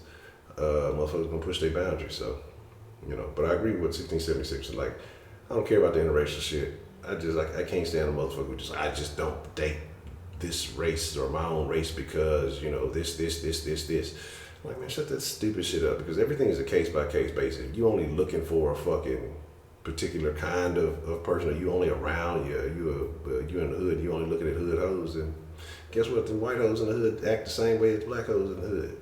You know what I'm saying? The well-to-do white girls act the same way, or the well-to-do black women act the same way as the well-to-do white women. Basically, everywhere, it don't matter. Shit, ratchet is ratchet, and fucking class is class. It is what it is. You know what I'm saying? Going back to bringing it back full circle, standards. You know what I'm saying? And that's really all the fuck it is. I don't think it's anything else outside of that. So that's my thoughts on that, man. Look, Jack. I think we went hard. We didn't went in the den for a little while. You know what I'm saying? And I think I may fuck off on the mixer for a bit. I don't know. I'm trying to decide. But I fucks with y'all, denizens, den folk, friends in the den. I think we're gonna get ready to wrap it up. Hey, Jack, man, look, Sunday, y'all better have some motherfucking confessions. That's all I'm finna say. Everybody better have, Miss Stang better have some confessions. D-Love better have some, everybody better have some motherfucking confessions, goddammit. We're gonna have a special confession Sunday. So I'm gonna be looking for everybody to be calling in. I want this to be the best confession Sunday that we've had. So I want y'all to dig deep. If you gotta omit and redact some names, do all that good shit. You know what I'm saying? But here's the deal. Like I said, we're gonna get ready to wind it up. I think we're gonna get ready. You had enough. I don't know, Miss Thing. Something tells me that you do. I don't know.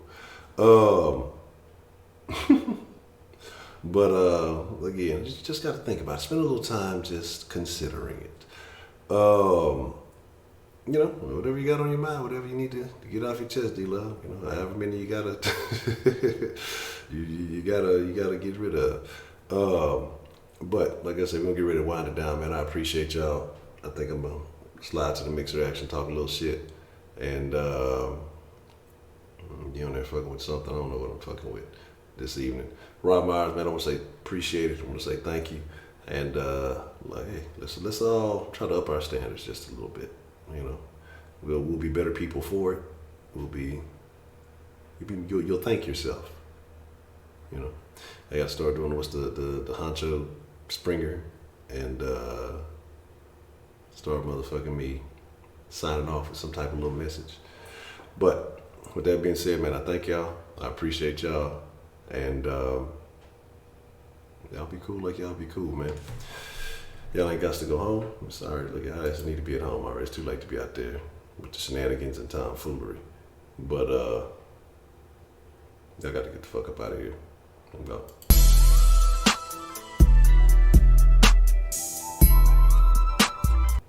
So what y'all doing? How y'all still in here? It's Friday. I ain't even do no fucking Fridays, goddamn. Now that I think about it. Shit. It's all good. Fuck it. Catch y'all tomorrow. Let's go Rockets.